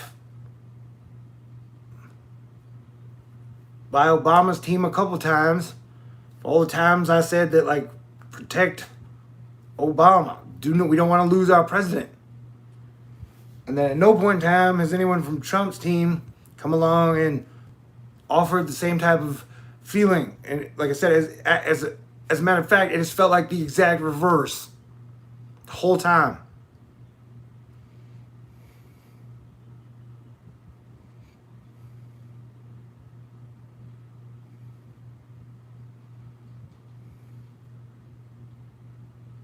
It scares me that his tone has not changed one single bit since he lost his brother. Like it never.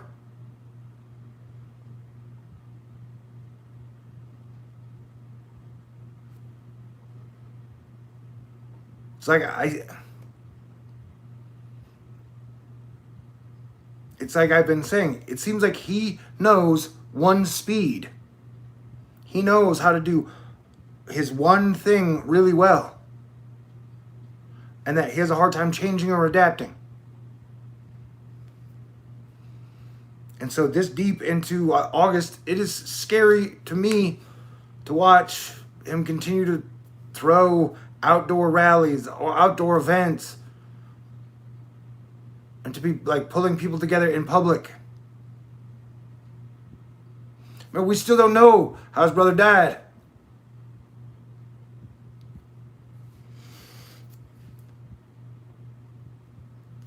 So this is just I do not want to lose him.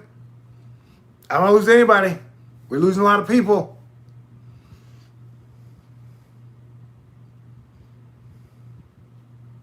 So anyone being cocky about anything at this point, I guess that's just their way of coping with things.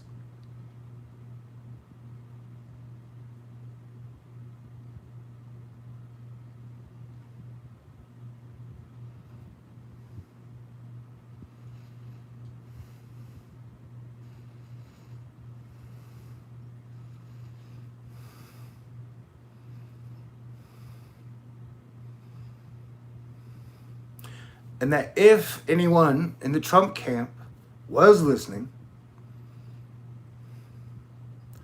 that now would be a great time for both Trump and Biden to be like, no matter who wins this election, We know 80 days before there are many things we as Americans can do to work together to make sure the American civilization continues to stay standing through 2020. Everybody's fed, lights are on, you get your internets, and you got a place to sleep, and a pillow and a blanket.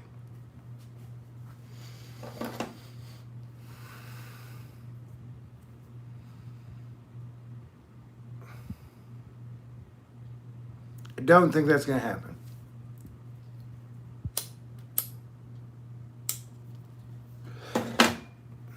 But I do not think the election is the most important event that is going to happen in 2020. I will say that again. I do not think the election is going to be the biggest and most important event that is going to happen this year.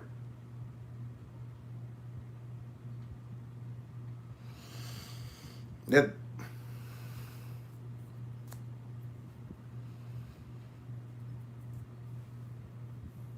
there's some heavy Jupiterian and Saturn and Pluto and Eris energy happening. And that teamwork makes the dream work. That you may have been king shit of fuck mountain from 2010 to 2020, but that decade is gone. And that this Capricorn era is about to go into Aquarius in December. And so adapt if you can.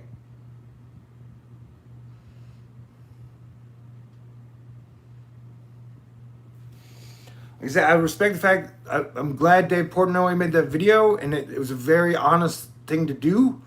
Like, if I got COVID, I would probably make videos, even if I died. Like, just saying, hey, I got it, and it wouldn't be some attention whore type of a shit. It would just be like, this is me. My life has always been part of this with us, and it's. And so I think it will save lives. The fact that, because a lot of his base is heavy and conservative and to the right, and believe that it was a hoax. But he was definitely pretty willy-nilly about where he went. And whether or not you want to take a chance on the mask. Like I said, I'm done having the mask discussion. If you want to wear one, it's your thing. I wear one. Whenever I leave this place and get it within 10 feet of anybody else, I always try to wear one. And if for some reason I'm going to the mailbox and someone else approaches me that does not have a mask, wants to talk to me, I start to run. Sometimes it is really rude because people will be like, hey, I'll be like, start running. Because I know that spittle is one of the things that transfers it and makes it happen.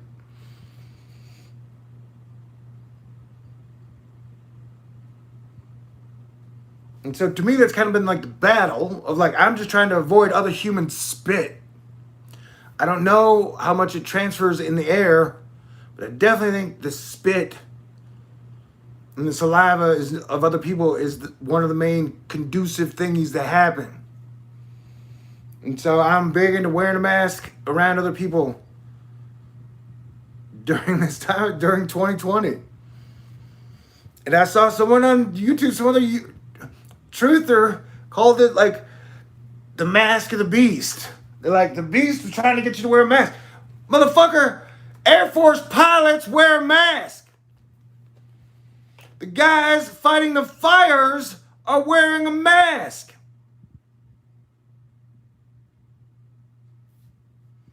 Like, don't pull your dumb shit, bad biblical prophecy into the information. At no point in time is you choosing to wear a mask evil. Like, it's not the devil. Like, if your dentist is wearing a fucking mask.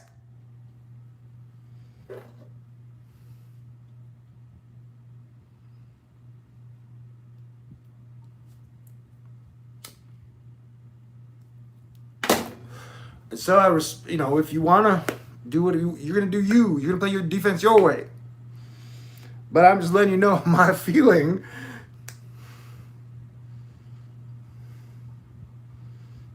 God, it's like the truth community is built on bad takes.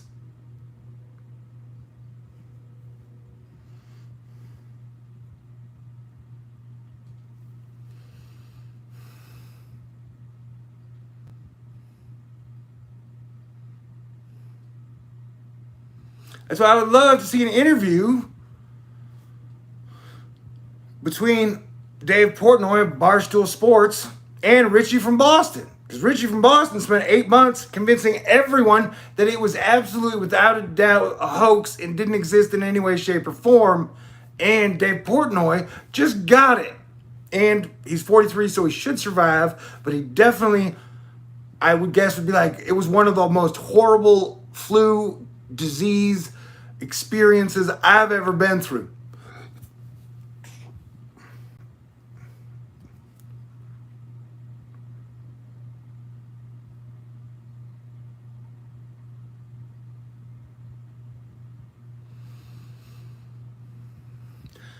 And so, like, in my mind, I look at that as like, as I've been asking y'all to play defense, he's literally been telling you not to play any defense at all, and then not giving any type of counter solution to if there were some grand plan and the virus didn't exist at all, of like what the best thing to do in that scenario was to deal with the rest of 2020. Like, hey, if it was a hoax, that here is your best counter move on how to deal with the rest of the year.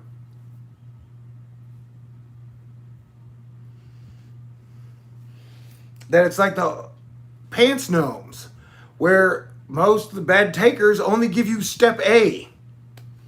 Like, the Jesuits control everything. It's like one step of some giant master plan. The only thing they can ever give you is like step A, and then everything else is missing, and then it's just like world domination. And that, like, Germany today has its cases totally increasing. That it is like fucking whack-a-mole across 215 nations of the whole world. Every single country is still dealing with it 8 months in.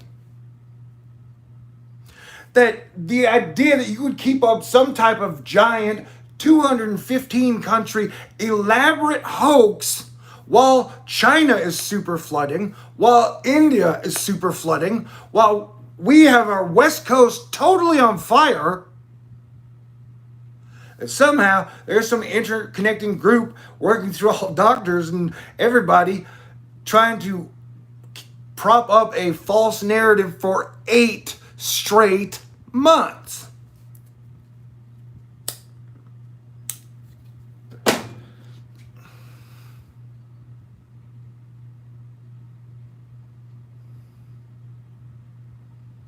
Imagine Halloween. Thank you. I just saw every single one of my crushes all in their like X-Men, Marvel, DC universe costume.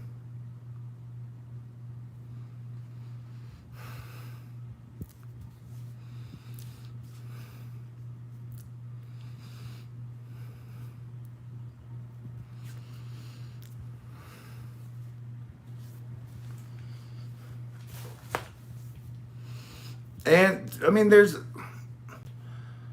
I've always been, not always, I used to love Halloween.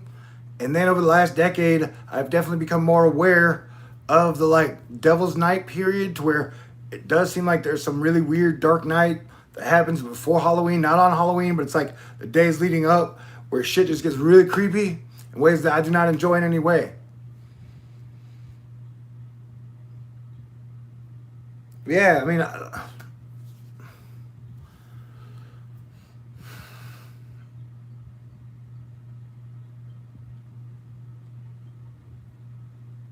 I think I'm going to make it. I think I'm going to survive. And I think at some point in time, cool guys are going to come back in style. And during those days, I could be very happy. And good times may return. Will return. So thank you. I will, in moments of doubt and darkness, look to Halloween, Thanksgiving, but especially Christmas, because that has been one that I've been turning to all year, to where like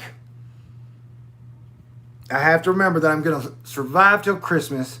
And just like every Christmas I've ever had, I have a great Christmas. I was talking to my 92-year-old neighbor, Rose. I said, she was saying talking about some negative experiences, and I just said, Merry Christmas. You know, we're going to have a great Christmas. And so she said she'd had some bad Christmases. And as far as I can remember, I've not had any bad Christmases. I've spent a lot of Christmases alone. I've had Christmases where I fought with my mom or my dad. But at some point on every Christmas, at some point for like 3 hours in the day, I feel like I am connected to the Jesus Christ energy, and I can feel the largest amount of people on the earth connected to the peaceful love energy, and it is good. That empathy I talk about at all times, the empathy on Christmas Day is always super, or has been up until my entire life. That somehow there's always been a Christmas moment on every Christmas I've ever had.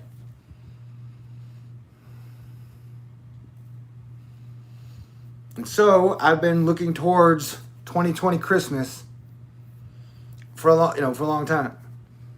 But I will definitely try to get more optimistic.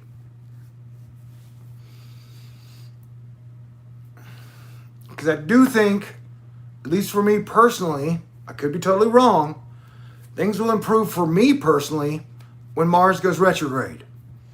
So all the alpha male or alpha female Martian spirits who are out there fighting and like looking for war, and I got some Mars in my blood. I'm saying like when they retrograde, like Trump's brother died on Uranus retrograde, that your planet, and the fact that, I don't know if he had a heavy Uranian in his chart, but like Uranian is farther out there, where like Mars is like in your face. You hear about Mars all the time, Mars in the sky, but like a Uranian energy really is kind of like you don't really hear about it. It's more ethereal. It is more, so it would make more sense that like he did leave Earth on the day Uranus went retrograde. Trump's brother died. And so like in the narrative of it, it really does make sense. And let me say, if I make it to 71 years, I will have lived a good life. I've already lived a good life at 48.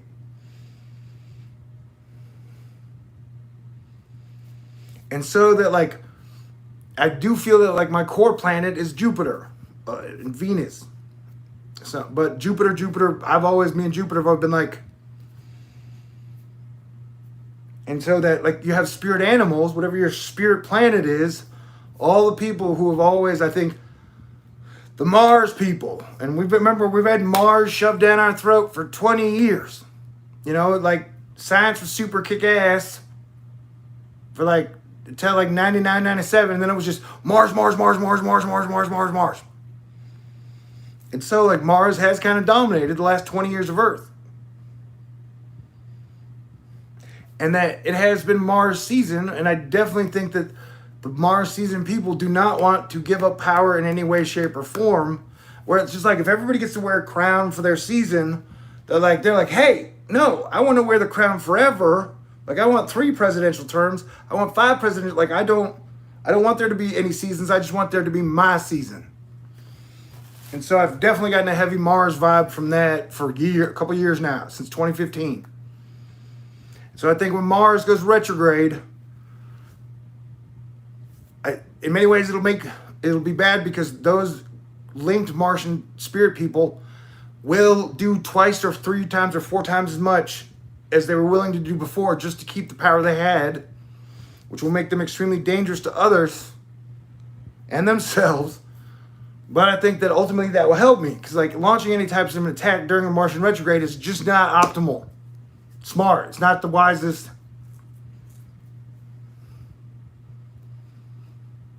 And then on the 11th, that happens on the 9th of September, which is on the 20th. That's 20 days away. And then on the 9th, Jupiter goes direct. So Jupiter's been going backwards, and I'm a heavy Jupiterian for a couple months now. And so when Jupiter goes direct, like my luck is going to triple. Asterisk. So, and that being largely Capricornian as well, me I've gotten to understand the planet Saturn and the Saturnian energy a lot better over the last 5 years. And that was not an adventure or a lesson that I was like, hey, I can't wait to do this. It was not enjoyable. But Saturn is, in many ways, tied to karma and time.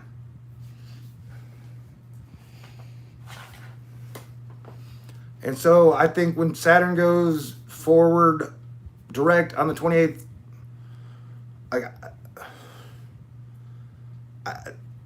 I'll call them, for lack of a better term, power-ups. Like personal power-ups for me.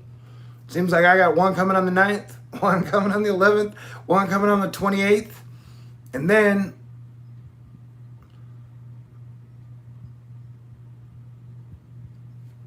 Jupiter and Saturn, which are in Capricorn, which is like the least fun energy of the entire zodiac other than Scorpio, they both on the 21st of December jump forward into Aquarius. And so I definitely think that, like, I have been confined in a cage for like 5.5 years. Like Conan spinning the wheel and Conan the Barbarian, where he just has to, like, no matter, like, do you know how many videos I think if you count a video going viral as over 100,000 views, I think in 4,000 videos, I've had 3 videos go viral.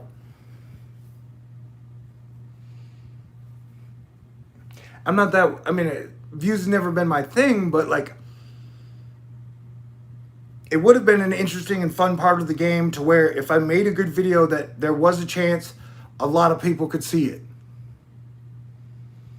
Like, that would have definitely made this adventure probably a little more fun to it. If I put 100 hours into a video, the chance of it being seen by a lot of people would have, if I would have had a chance at over 3,000, 5,000, that would have been cool, man, you know? But I'm just saying, like, I felt like that I have been shadow banned, shadow boxed, although I'm grateful to still have a channel, trust me. But like, those constrictions and constructs around me may totally fall off in December. And there's a chance you may be sick of me by 2025. But I would have to be sick of myself then, you know?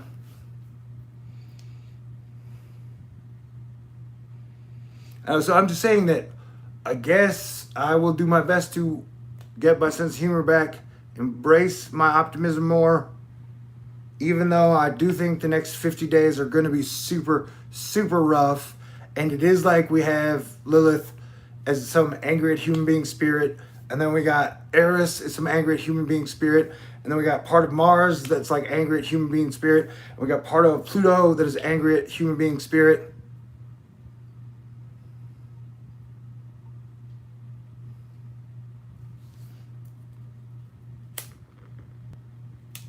And there's the weird thing about, like, in the whole legend of Saturn, which I wasn't there, I don't know what happened. But like, Saturn was the king of the planets. May even been king of the sun back then. And that Saturn would eat all of his children because he didn't want his children to grow up to be more powerful than he was.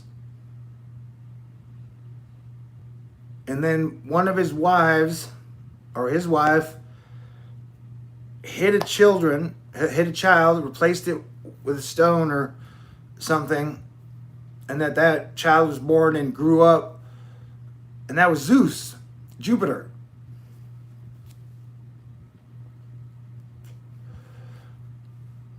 And it almost reminds me of when Jesus was being born and they were killing all the babies, where they were trying to prevent the Savior from being born.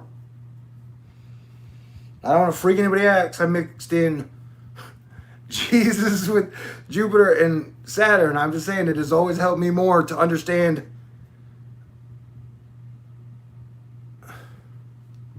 that in my world, Jesus and the planets go hand in hand in a natural way.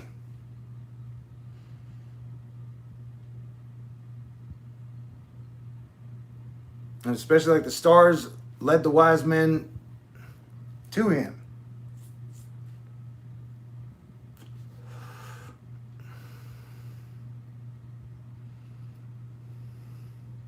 And you guys are great.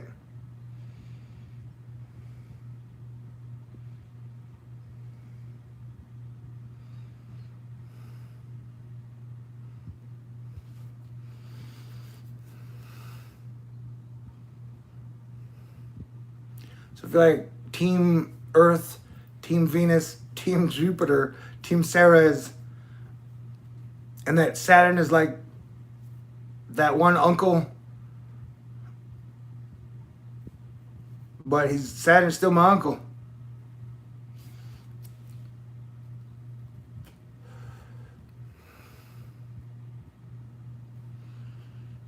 And that, as I had mentioned before, through the information of Astrolata and Leo King, that this is the battle of the gods, and the gods is kind of like the planets, and the gods is kind of like us. We're all little G gods. We're all the children of God. This earth is our Olympus.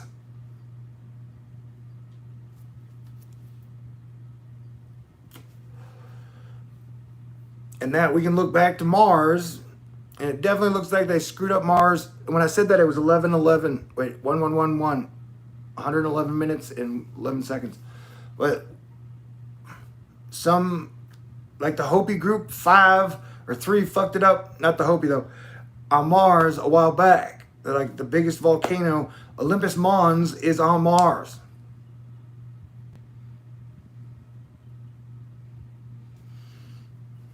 And somehow they couldn't get it to work. And then they say that repeated itself multiple times in multiple different ways. And so are we on 6 or 7? We will find out. I think we're on 7 though. And I do think the Roaring 20s will come back in 2022. But I would guess there's at least one person out there that if they could have like an evil artificial intelligence that could control all of humankind, that they would do it. There's at least one super technology lover that would sacrifice humanity at the altar of technology. So we got to, prevent that entity from winning, in my opinion. Like, I love Earthlings. I love you people. You are my family.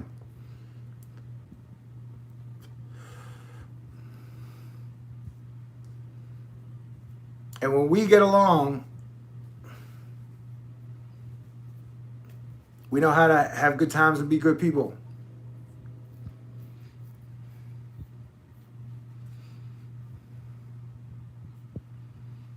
Now, good teamwork is great.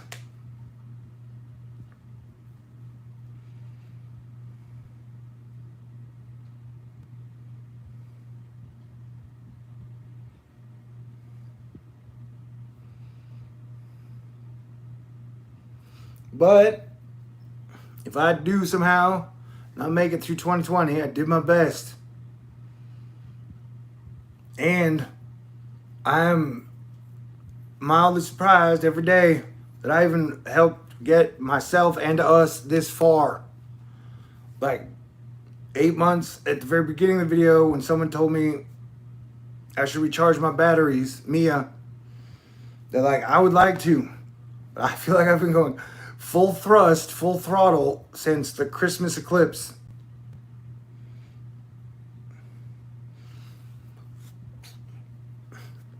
And as far as I know, I don't remember a whole lot of people who have been here on the internets with you for 8 years, pretty much begging everybody to stop fighting and just work together, that has said peace is possible.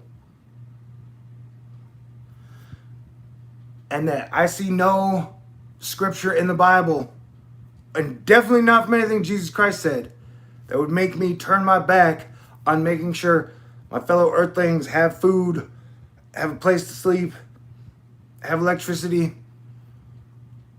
and can enjoy the next 10 years on Earth.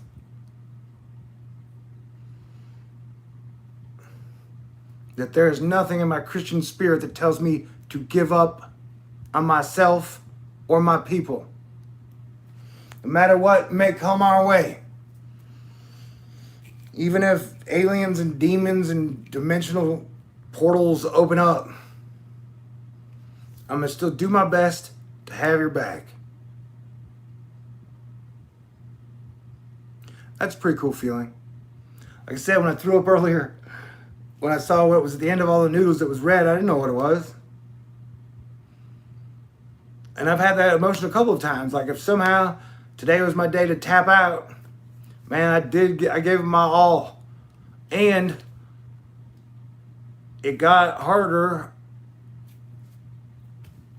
progressively for the last 8 years.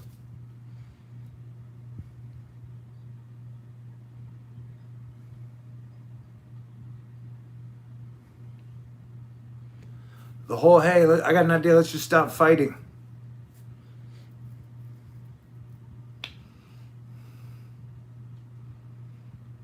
Whether it be Cambodia or Vietnam or China or Russia or Turkey or Kazakhstan or like, I do not see a good reason for us all to continue to be at war with each other. And I do not see a good reason that stands in front of us to prevent us working together and bringing about peace.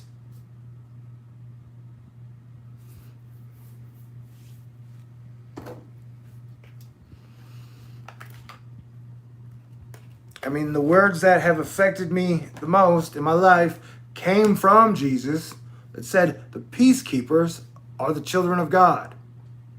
Or the peacekeepers shall be called the children of God. And so that has always been my arrow of intention, to be a peacemaker and a peacekeeper.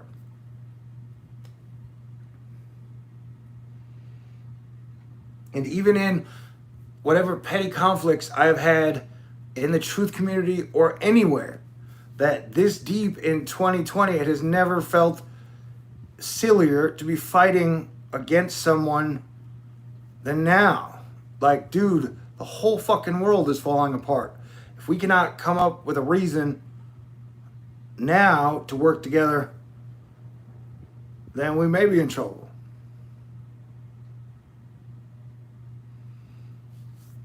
But I definitely think more people are coming to their senses.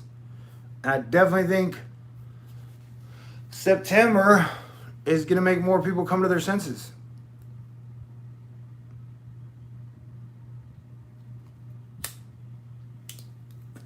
Someone said, the Bible says, not even a leaf moves without his say-so. And that reminds me of another thing that Jesus said, where he said, do not promise and do not swear, because you do not have control over a single hair on your head. I may have totally screwed that up, but he was basically saying, try not to make absolute guarantees, because you are not in control. I mean, you're in control of your own actions, but like, ultimately God is in control. At the end of the day, we are in the hands of the divine architect.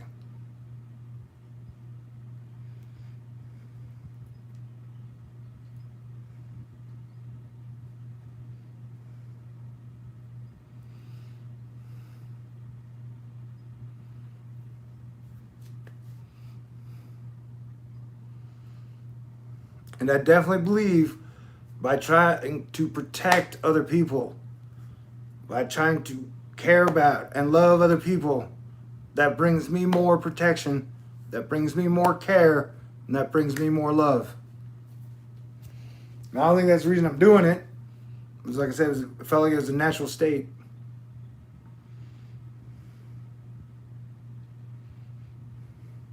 But I've had a weird feeling that I'm going to make it through 2020. I could be wrong, but I definitely feel that whatever protections are around me, whatever armor of God, I could lose it any time, but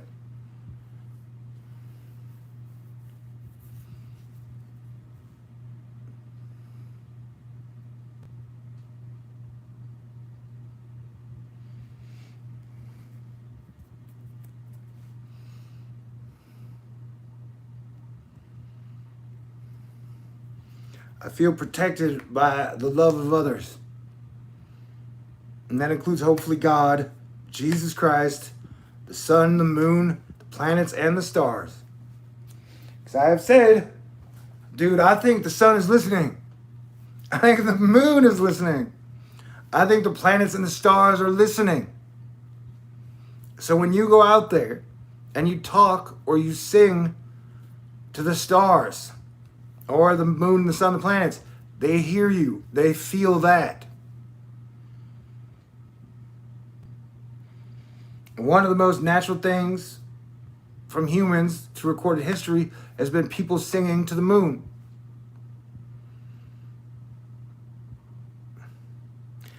And I know that I go through a natural occurrence on a regular basis where I will be staring at a blue sky at dusk. And then in that blue sky, the first star I see just appears out of nowhere. And it always surprises me and feels like a beautiful, magical moment. And I'm usually like, hey, beautiful. Hey, gorgeous. Hey, baby.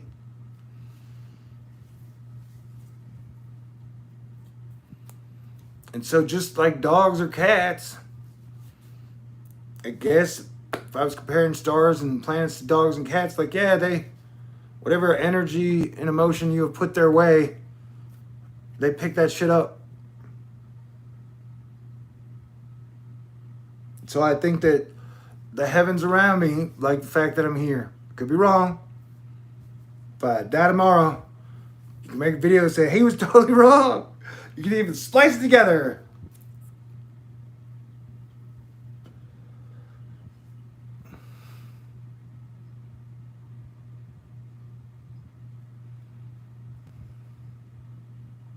Another weird thing, because remember, our government is very secretive. It's one of the things about Trump's brother, not even knowing he had one, or then when he dies, after having the focal point be on the public's, when they die, what is or isn't the cause of their death, it has been an open sourced, open subject the entire year. What did they die of? How did they die? Is it a hoax? Is it not a hoax? And they're like, it was weird when they announced it, but the cause of his death is to this day unknown to the public. I've heard two conflicting stories. I do not know.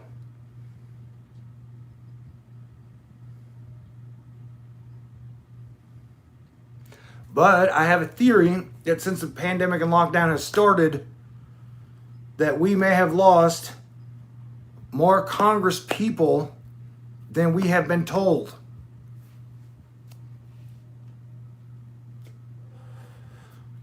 We may have lost a lot of people, several people in the House and the Senate than we have been informed of.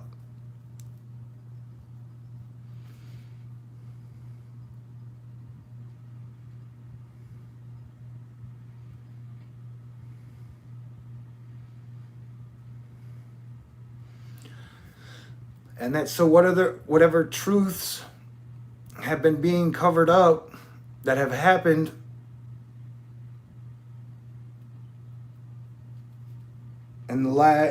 over the year, I don't know when we're going to find out about them. Because it goes back to the point I was making earlier, the Ben Bernanke wealth effect, that people are already losing their minds. And so they want people to continue having total faith and confidence in the system and their money.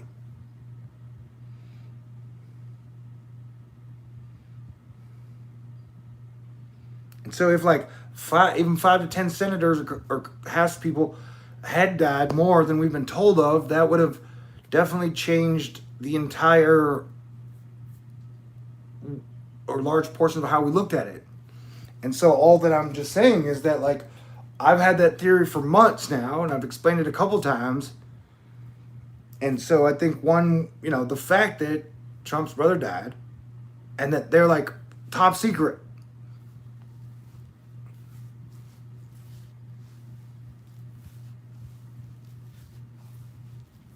That's just weird. I don't, we're all allowed to have our own opinion on the subject. And so that things that will discombobulate me, like I've been super discombobulated since the Beirut explosion. And then that event that happened 4 days ago, I'm still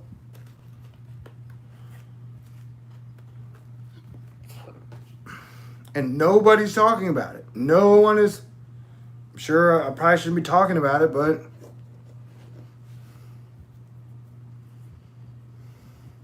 I don't mean it disrespectfully in any way. But I'm just saying, like, that is how weird it is. I haven't checked yet to see if QAnon has said anything. As if he's giving out secret information on what happened.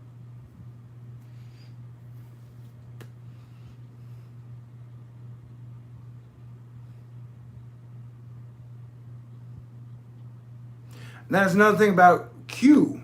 A, do you think Q is one person?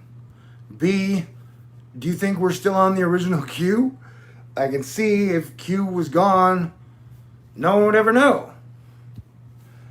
One of the weirdest, creepiest things that not surprised about was, remember Herman Cain? He went to the convention. He got COVID. He died. That whoever was running his account continued to tweet during the month that he died, like during the month that he got sick and then took him to die. Someone was still tweeting on his account the same things that like Trump might tweet or Hannity might tweet or Ben Shapiro. Like it was still that exact narrative. And they tweeted like that up until the day he died. And then yesterday, I saw a tweet from Herman Cain. And I was like, what? I had like 25,000 retweets and likes or whatever. I was like, what? And then I checked and it said, in the spirit of Herman Cain, we are keeping up with his spirit and his account. And it was some type of blame bunch of people shit. Some type of crazy, might even been the Goodyear tire shit, which turned out not to be true. That whatever graphic they put up to inflame everybody, it turns out that that was not an actual Goodyear graphic.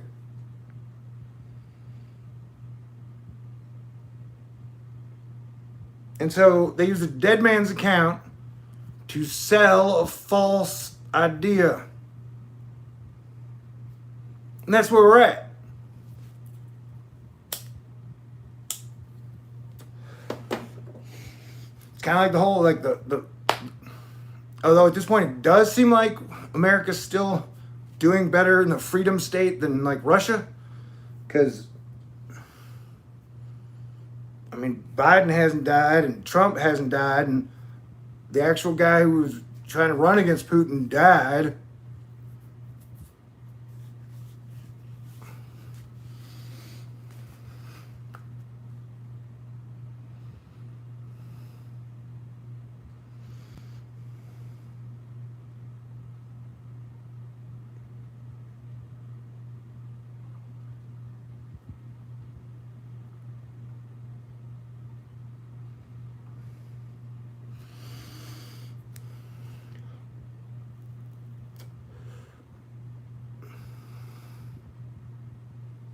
I got a notification. PewDiePie is flying, I guess, from Houston to Sweden. I mean, I don't know that he was in Houston now, but I do know he's been in Houston before.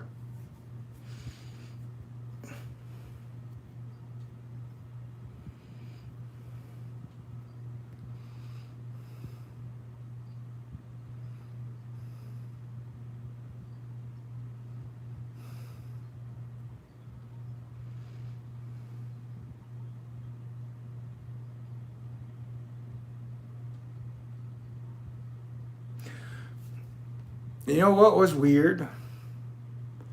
Is like a week ago, Trump was like, this may be, he was at a power truck plant, car plant, I don't know, Toyota. And he was like, this may be the last time you see me again out in public.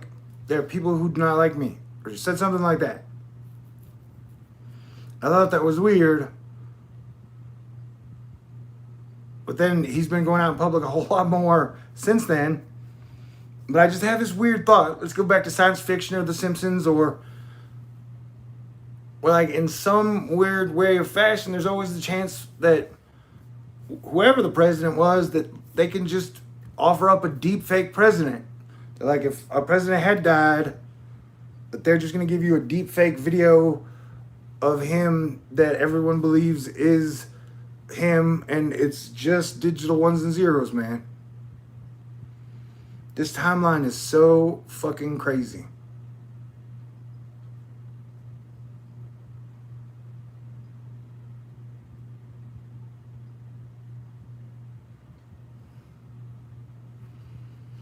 And somehow, I get to say the shit that like nobody's saying, or very few people are saying.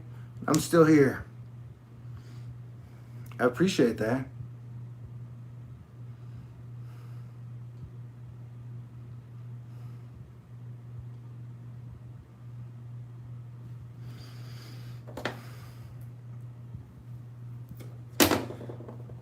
Yeah, it would be great.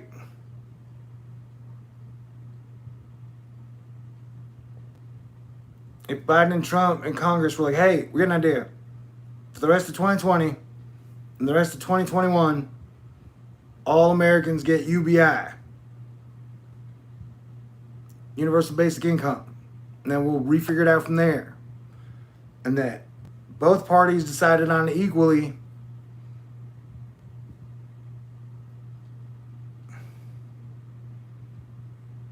And that both of them came up with the idea that saved the day. And then if you want to vote from this point on, they both did it equally. And just your vote is your vote, and may the best man win.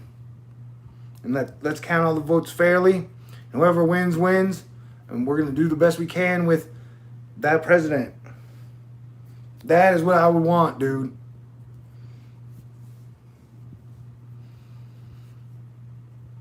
And that clearly, with universities and schools, we're going to see rolling shutdowns. You're seeing like every state is changing their idea of what they're going to do, what they're not going to do, how they're going to handle it. Not having some type of national strategy is allowing global Wall Street to come at us like vultures. And that we need a national strategy for the next 2 years now. And anything short of that is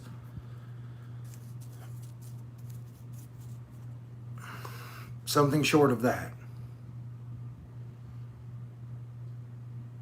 And I recognize there are people out there who don't think that's a good idea.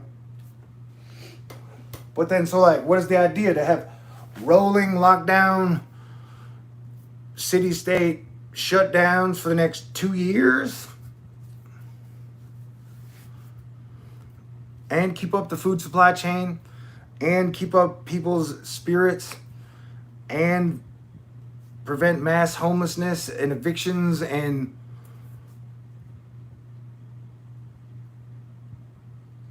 like clearly we cannot just force everyone to go back to the old way.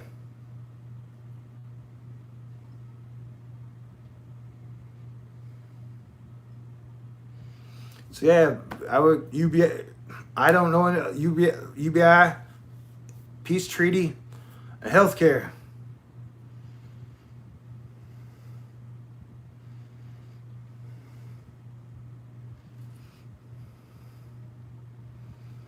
Seem like good ways to go. And the people who are like, no, that's what I'm saying. Like, well, then what would you suggest? Keep status quo? They're like, how much longer? Look, man, we had this discussion. Remember, I've been talking to you guys about this for a long time. And that when I used to talk to people in person, they told me the first time it was they can keep this up for 30 years. And then they changed it to they can keep it up for 25 more years.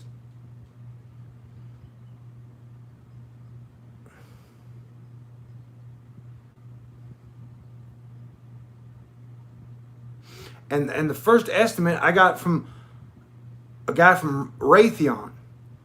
You've heard of Raytheon?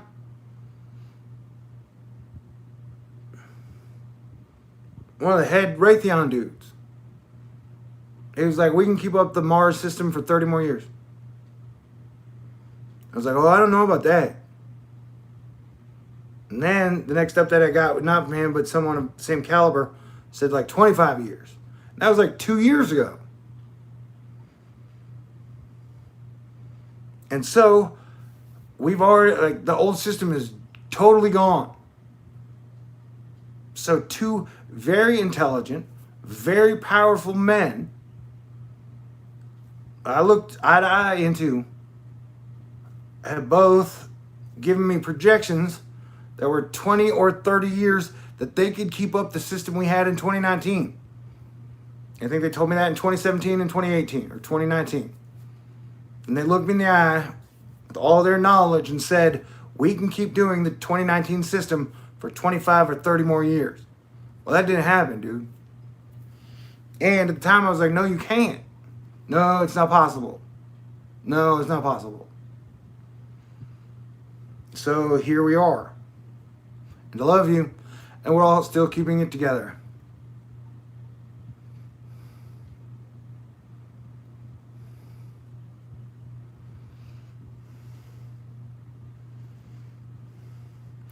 I saw in the comment somebody was talking about the fires, and that's where that, like, one of the big stories that I've been seeing out of Iowa is there's still, like, I don't know, anywhere from 500,000 people, a lot, like, the devastation that went on there was massive, and that they have not gotten a lot of help, which is pretty much a redux of the Puerto Rico story.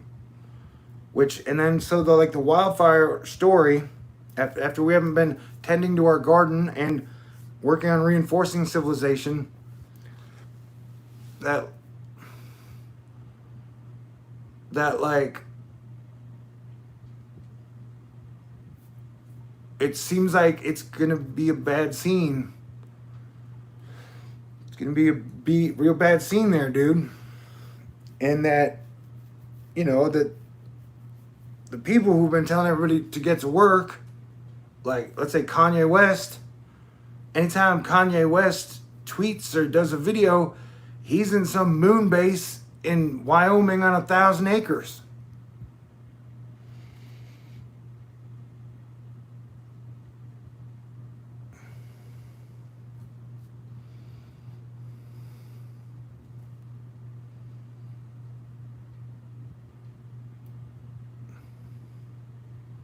And so I don't think a lot of the, like, I definitely think you may have a rich contingent that has been hanging out some in Florida. But I would guess a lot of it's in Canada, a lot of it's in, like, Idaho, Wyoming. That, as I've been saying for a while, right now, the East Coast and the West Coast and probably even the Gulf Coast don't seem like the safest places to be.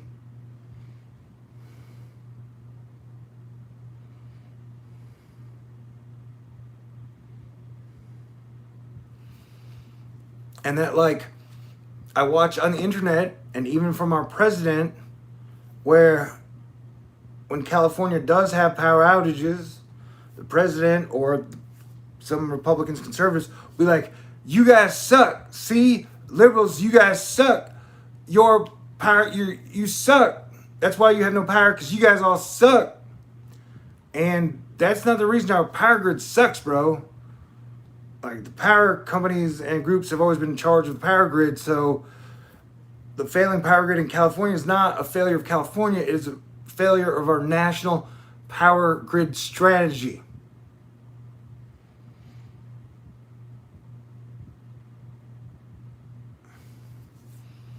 Like, PG&E is a limited liability corporation, and they are the only limited liability corporation I know of that owns, in America, that owns 2 nuclear power plants. And they are in bankruptcy.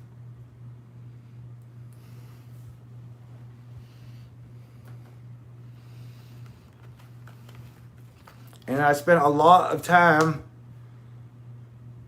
this year and many years talking about how we need to sustain the power grid, especially through 2020, and sustain the food chain.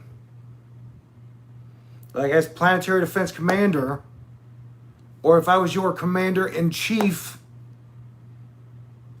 two of the most important things I would have been focused on, had my team focused on, and had y'all all focused on, was reinforcing the power grid and the food supply chain.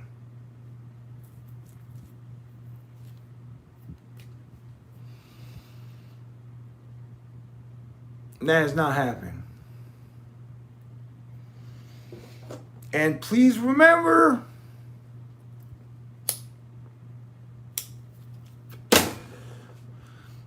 I don't know what's going to happen in hurricane season.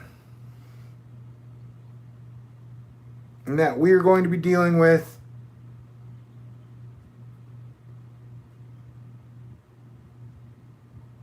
two cyclone systems in the next week. Whatever happens in the next week is going to be our clearest picture of what hurricane season is going to look like for the rest of the year. Because the two hurricanes we're probably going to have to deal with in a week, we still have all of September and all of October.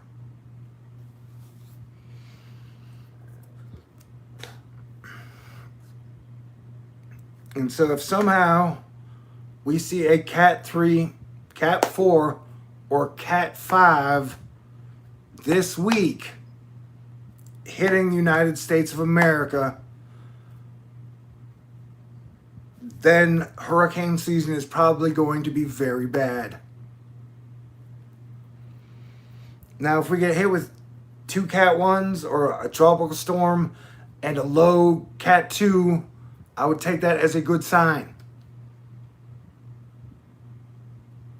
But if we get hit with a Cat 3 or higher, take that as a bad sign for the rest of September and October. And that, so even though we make it to the next week, we still got 8 weeks of hurricane season. And technically the peak isn't until September 10th.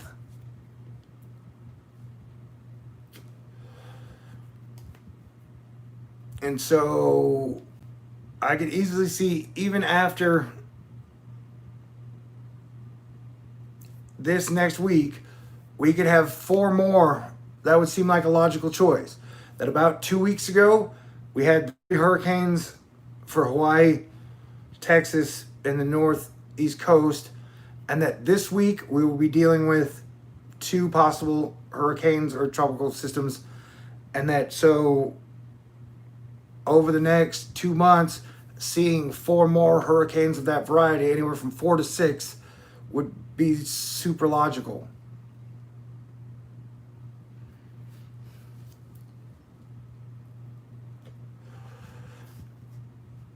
And that it definitely seems like the West Coast, from California all the way up to the Arctic, is getting hit with a Category 3 firestorm. That when I logged on here with you almost 2.5 hours ago, that like the third main tower camera had broken or melted, or that those fires they look like the Paradise Fire except worse. And it's happening in Colorado as well. It's not just, I couldn't remember. The last time I checked, the Colorado fire, I think it was now the 2nd largest fire in Colorado history.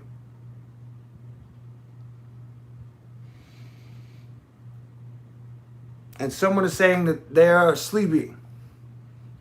And I got to warn you, I think if you fall asleep with my video on, that increases the chances I will enter your dreams.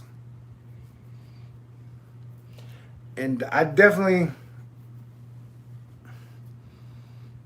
always try to be cool, even in a dream world.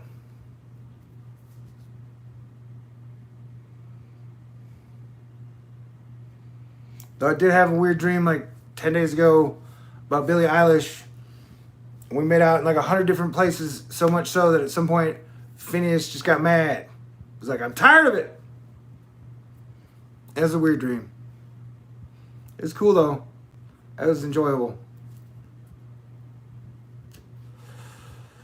And then I told y'all, love you, balance, and thank you, everyone. It will flood. Someone said in the comments, yeah, if you look at the floods in China, what I've learned here is that whatever happens in China and India, that MJO, Madden-Julian oscillation, or just the water shift, it shifts across the planet. And so whatever happens over there usually ends up over here in some form or fashion. And that river maps, it used to be one of my number one go-to tools. That if I was going to show you guys the situation of what was happening, I would use the river maps, the flooding river maps. And the last month or two, they've been broken. Where like no matter what is happening, they'll be like, there are 5 rivers flooding. I'll be like, that can't be true. I remember I went and checked just after Isaiah's hit. And it was like, there are 10 rivers flooding in the United States. I was like, that can't be true. I remember, I think I checked the river flooding map, I don't know, 5 days before remember when the dams, I can't even remember the state, was it Minnesota? Michigan? When the like 3 dams failed? I think I had checked the river flooding map like 5 days earlier. And at no point in time did the maps make me believe that it was about to have 3 dams fail.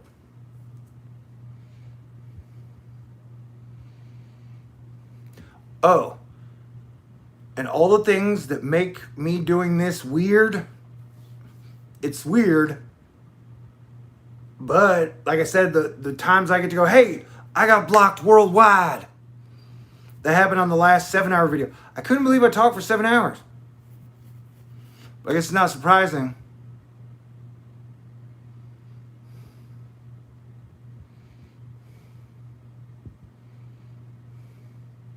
And I go back to my stepfather, Jim, who I called Tex.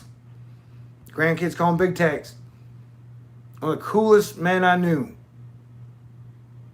And I would have these end game conversations with him whenever I could. And one of the very last times I got to spend time with him, we had a heated but very polite discussion. And he said, they have no plan.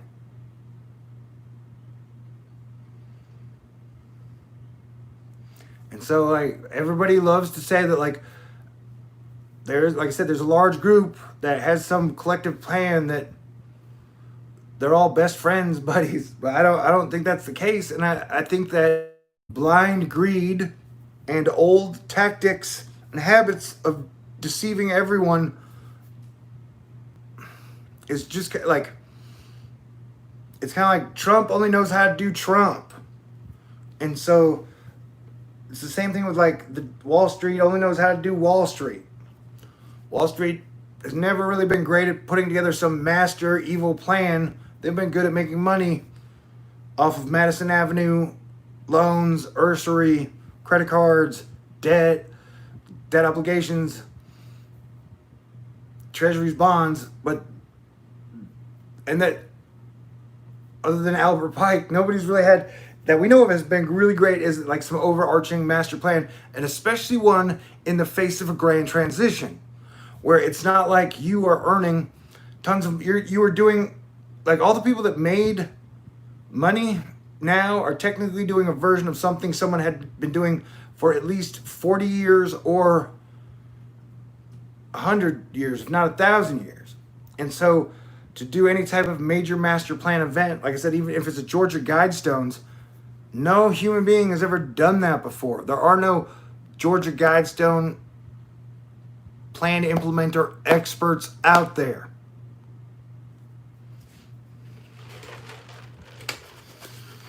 Which brings me back to what my stepdad was saying. It was like, they don't have a plan.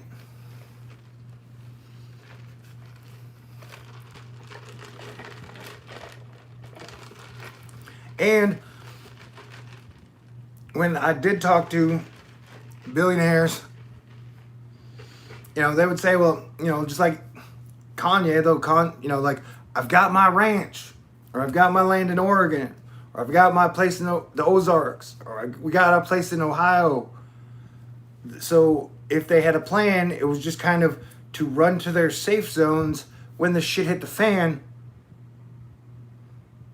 But that's technically not a master plan. Does that make sense?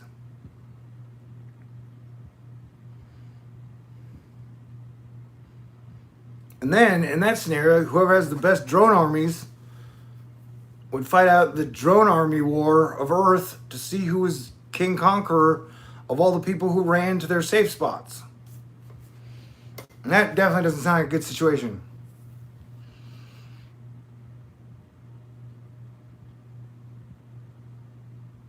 And so, which would lead me back to that, like, if I had to guess, I would think the virus was never meant to be released.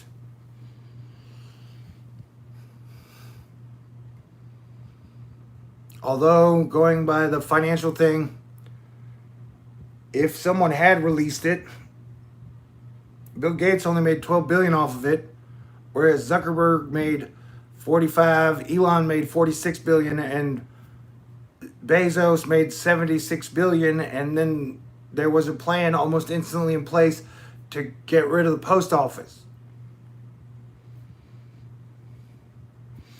And I would think, no matter what, releasing a live virus into humanity would be one of the dumbest shit. I would never have any time, like, that has been on, like, my list of things you cannot control that I would never do on any level. If you were going to try to have controlled depopulation, that would seem like one of the ones you could least control over time. But I don't know. Sometimes people get overconfident.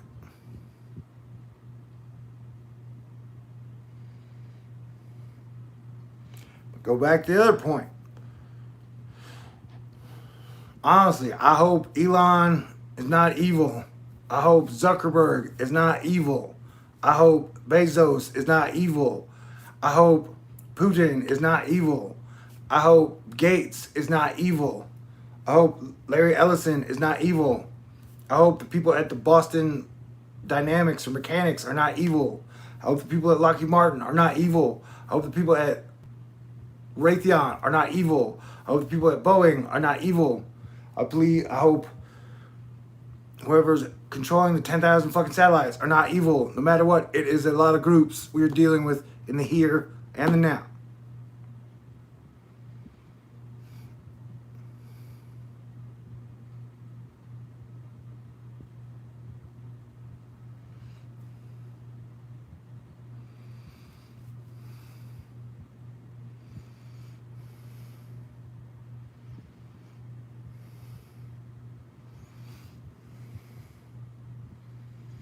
But yes, when I just impromptu logged on to talk to you guys in a post-Beirut explosion freaked out state, Trump's brother died, the head of the opposition party of Russia died, the Dave Portnoy of Barstool Sports, the new media Wall Street darling, has COVID and a giant puffy face. And the 24th was always kind of the start of when it's really going to get super duper Mars versus Saturn, Eris, Pluto, Dark Moon Lilith.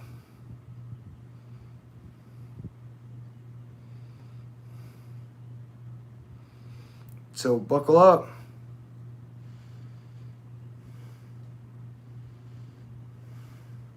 And I threw up today after eating ramen noodles, top ramen. And I hadn't thrown up in years. I don't know if there was some blood in there. Wouldn't be surprised. I would guess I have some version of an ulcer. Being planetary defense commander in 2020 is very, very, very, very, very stressful. And 2020 is going by so fast. I have definitely not had a chance to process all the people that we have lost or all the losses we have taken through the year.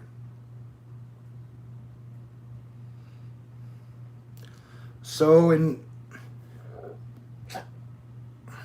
even though I'm surprised that Trump did 2 campaign rallies on the day his brother died, I guess, even though I haven't lost anyone in my family this year, I'm kind of I'm not taking any time to stop and process shit either.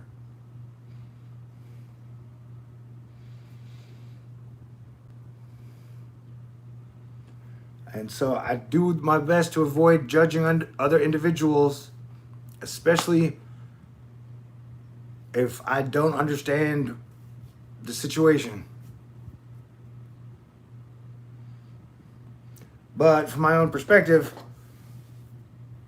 because hopefully I'll drop this subject, but I just want to say again, his brother dying and us and it being top secret of why it happened is still super weird. And like, I would like to stop thinking about it.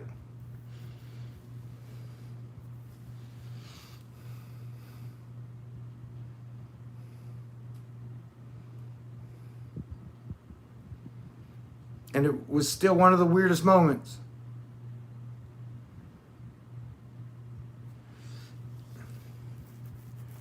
The night that I knew, and I was talking to y'all without saying anything.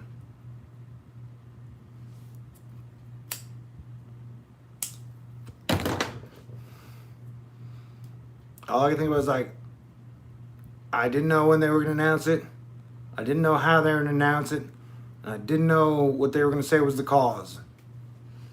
And then it happened like 14 or 15 hours later.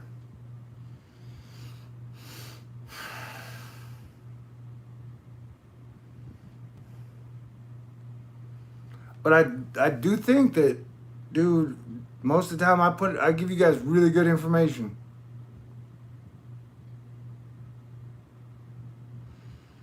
And I think Richie from Boston, definitely in 2020, has put out a lot of bad information. And somehow, at the end of that, today, he was saying, hey, I'm giving away $5,000.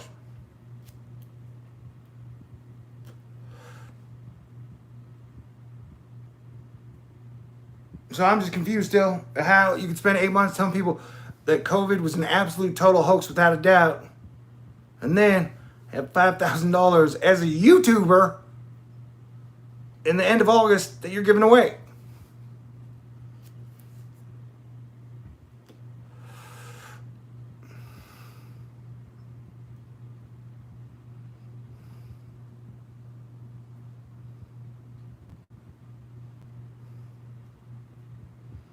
Which brings me back to, sorry to repeat myself, but Elon Musk made $46 billion this year.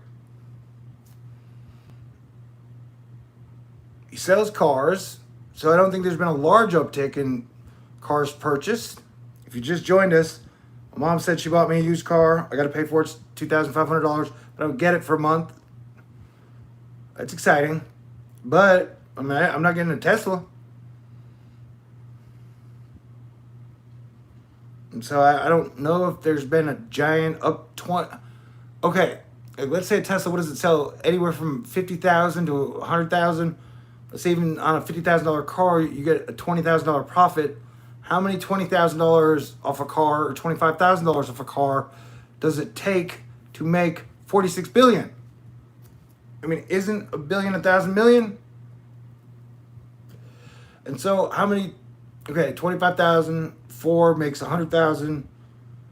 So 40 would make a million. So is that 40,000? So we'd have to sell 40,000. Is that 40,000 Teslas? Am I doing the math right? 40,000 Teslas times 46. I don't know. I'm saying. But one of the people that I get decent information from that is very knowledgeable has basically been saying that for the last year or two, cash is just flooding out there. It may not be headed to you, it may not be headed to your family, it may not be headed to your friends, but definitely a lot of people have been getting paid.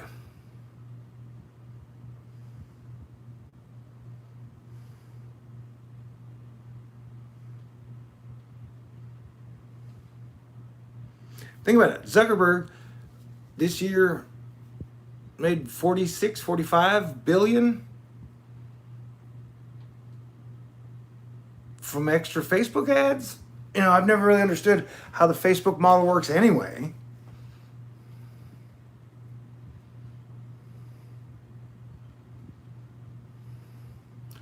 So people are probably definitely spending more time on Facebook, but that time over a 7-month period equaling an extra $45 billion,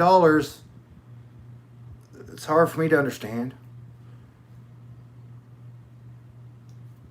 I mean, at least with Jeff Bezos, you know, I would guess packaging and shipping is way up.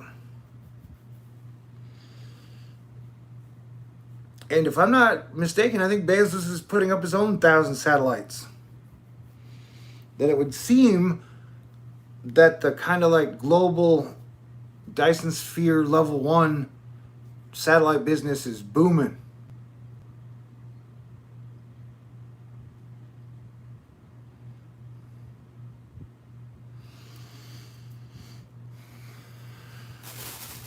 So anytime you have a major wealth transfer, and like I said, it doesn't appear to be the older Silicon Valley generation. It appears to be the new guys. We're all my age.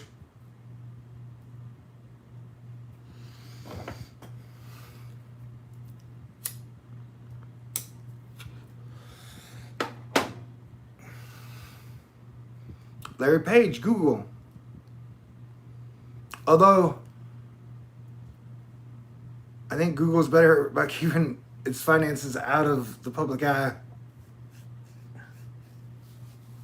I hope Larry Page is not evil.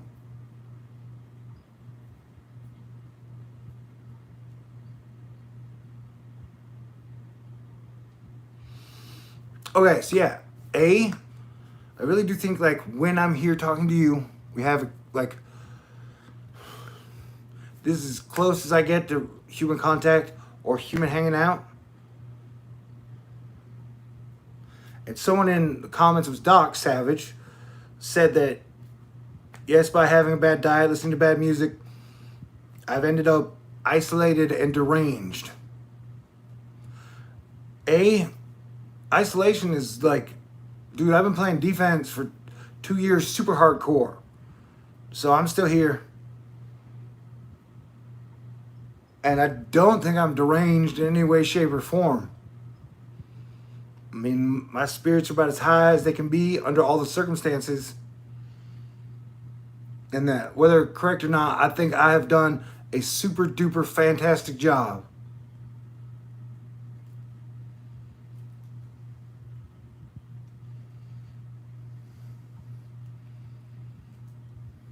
And I would like to say again, I'm not mad at anyone.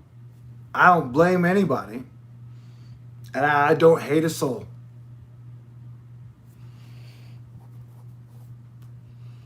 And so I don't think anyone is as prepared or more prepared than I am to enjoy a better world and better times.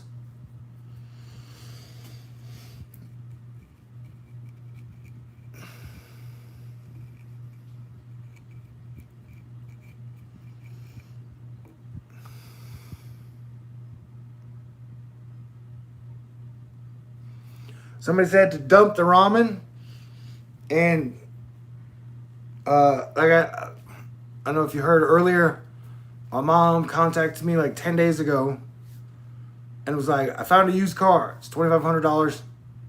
I'm getting it for you. And I was like, and she's like, you got to pay for it. I was like, okay, mama.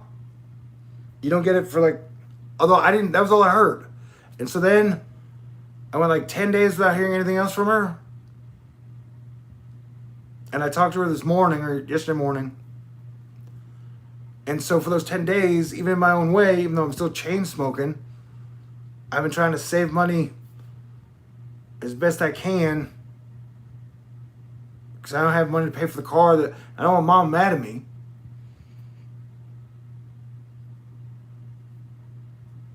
And so, but yeah, after throwing up after the ramen, I don't think I'll be eating it anytime soon. But I've been holding off on ordering groceries, but I guess I should go ahead and order some.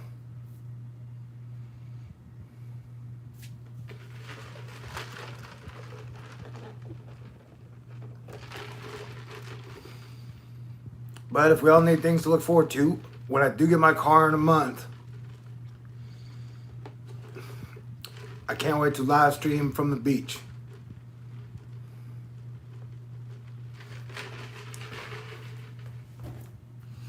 Or maybe I'll take a page out of Richie from Boston's book. Most of the time in his videos, he's driving somewhere. And over my studies of YouTube for the last 10 years, it does seem like people seem to like people talking from their cars, driving or just sitting there. For whatever reason, people seem drawn to people in their cars. So maybe I'll hook it up on the dash so I can be driving. And then spouting out my conspiracy theories. Or just my theories.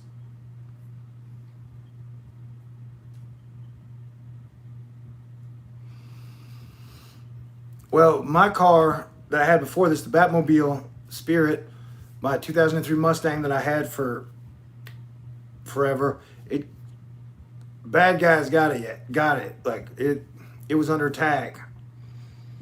And so I could not keep it and maintain it. So the universe kind of took it away from me, which got me better prepared for the lockdown situation that I've been in, that a lot of people are experiencing now. So it worked out in my benefit, and it saved me the $100 a month on insurance and whatever money I would spend on gasoline, or, you know, when I would go out eating fudge and going places and talking to people. So it definitely saved me money, but like I said, my mom is a super woman, super strong, super smart. At some point in time, she found a car and a reason, even though I got to pay for it. I'm just going to take that as a sign from the universe. I'm going to say, thank you, Mama. Thank you, Mama. Thank you, Mama. Because I don't know if you know this, but when I did have my car all through Thor News and the majority of my life, one of the ways, whatever the heck fudge was happening, I just like to drive. That I can clear my mind, and I love driving. And I'm really good at it, or have been.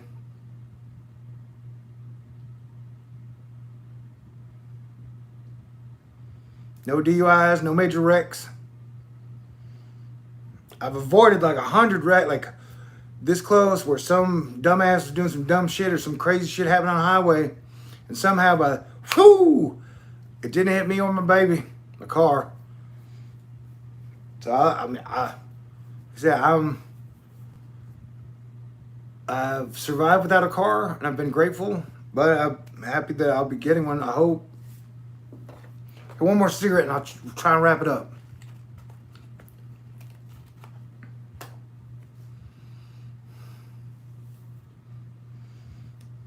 And I didn't play any music, so hopefully this won't get blocked worldwide, which is a weird feeling. Yeah, it was blocked worldwide, man.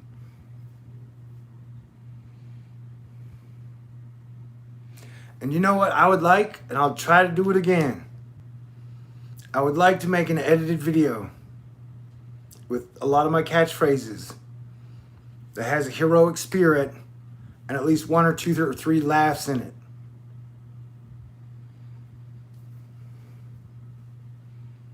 The last few times I have even attempted to do that, at some point in time, somebody steps in and shuts down my entire computer. And it's very frustrating.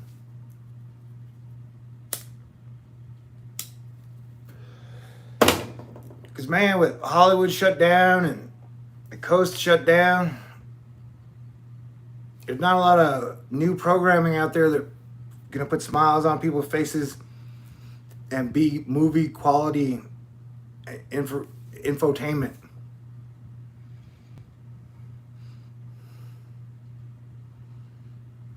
And often, if you go back and look at the videos that I made, like all the major edited videos I made at the end of 2019,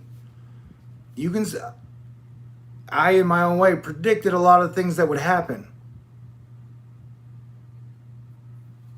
without me knowing it at the time, that like I put in major elements that showed up in the screen and that also happened in the future.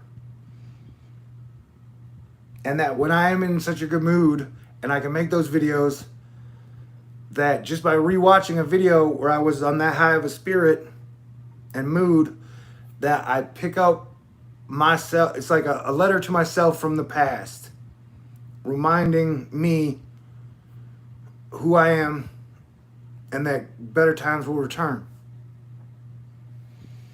And so not only do I want to give that gift to myself again, I love giving it to y'all.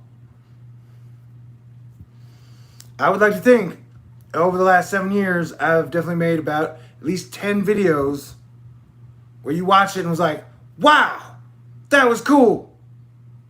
Thank you, Thor. I know that I've gone back and watched at least 10 where I felt like that about myself. Where I was just glad that I spent the time and energy to make it, because it cheered me up down the road.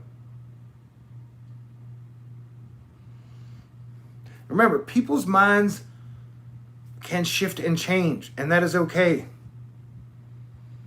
And so that at any time, the people who have been fighting or up against me, if they decide, hey, you know what?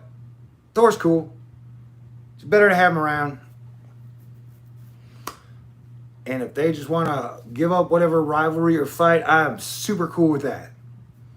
And technically, I've been extending olive branches the majority of the time for the last 5 years.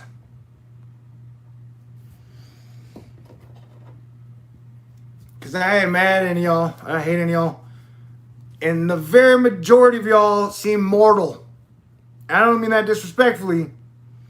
But doesn't matter. We're talking about Zuckerberg, Elon, Parker, Gates. They all seem superhuman. Everybody seems superhuman to me.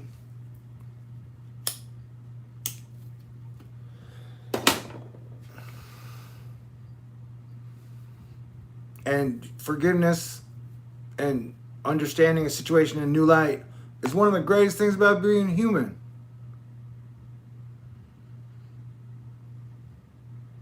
But as a Sagittarius, my natural inclination is not to hold grudges or hate people.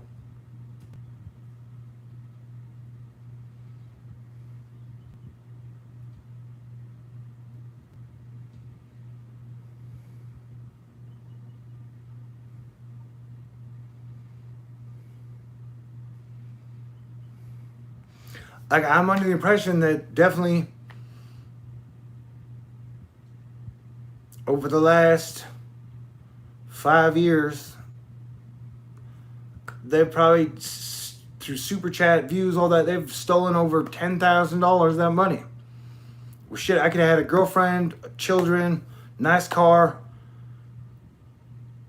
It don't bother me. I still ended up the best planetary defense commander y'all have ever had that we know of. And so it all worked out in the end. So I'm not like, dang, I would have had a much more successful life if I could eat steak once a week or whatever.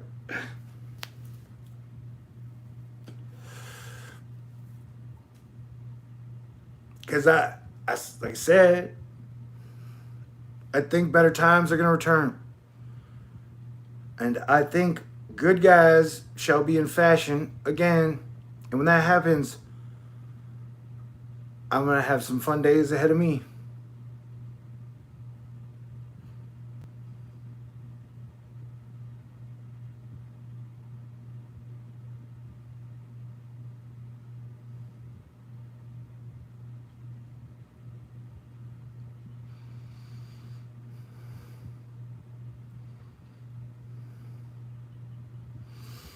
And I definitely think there are at least 100 of y'all out there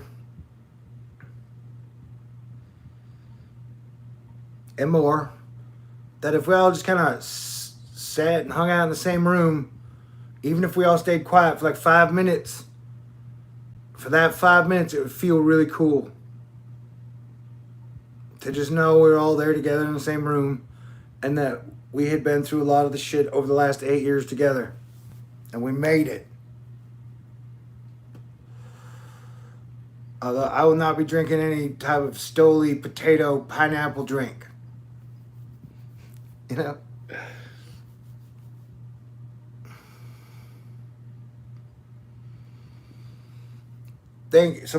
Humanity said, don't look at the system to fix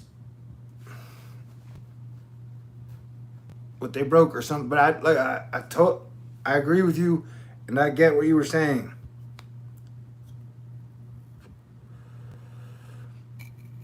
What up, bro? My brother.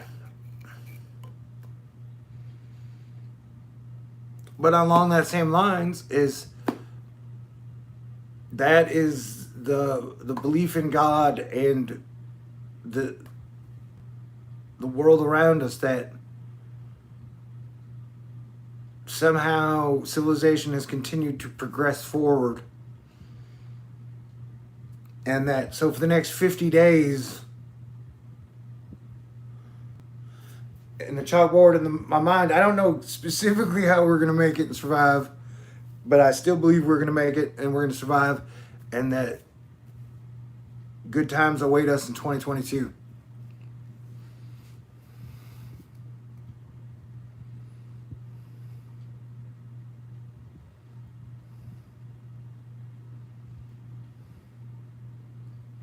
For lack of a better example, it's kind of like if you just let anyone be the quarterback of the Dallas Cowboys.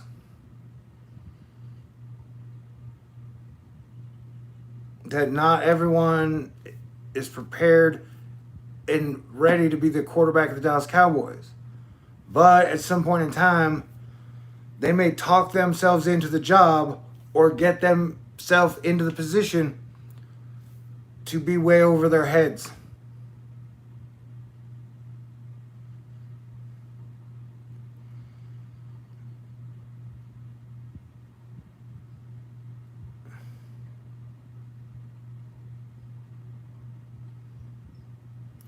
And so, like, even the Wall Street saying that, like, bears get fat,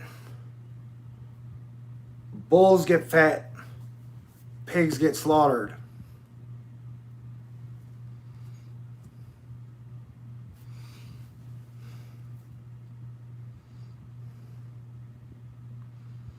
Yeah, and I definitely need to work on my diet.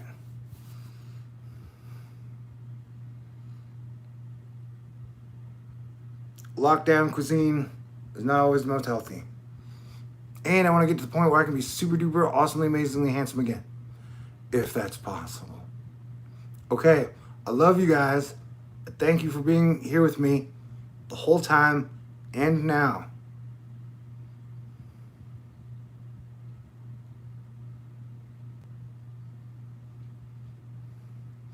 Yes, the sun will rise again, and God has a plan.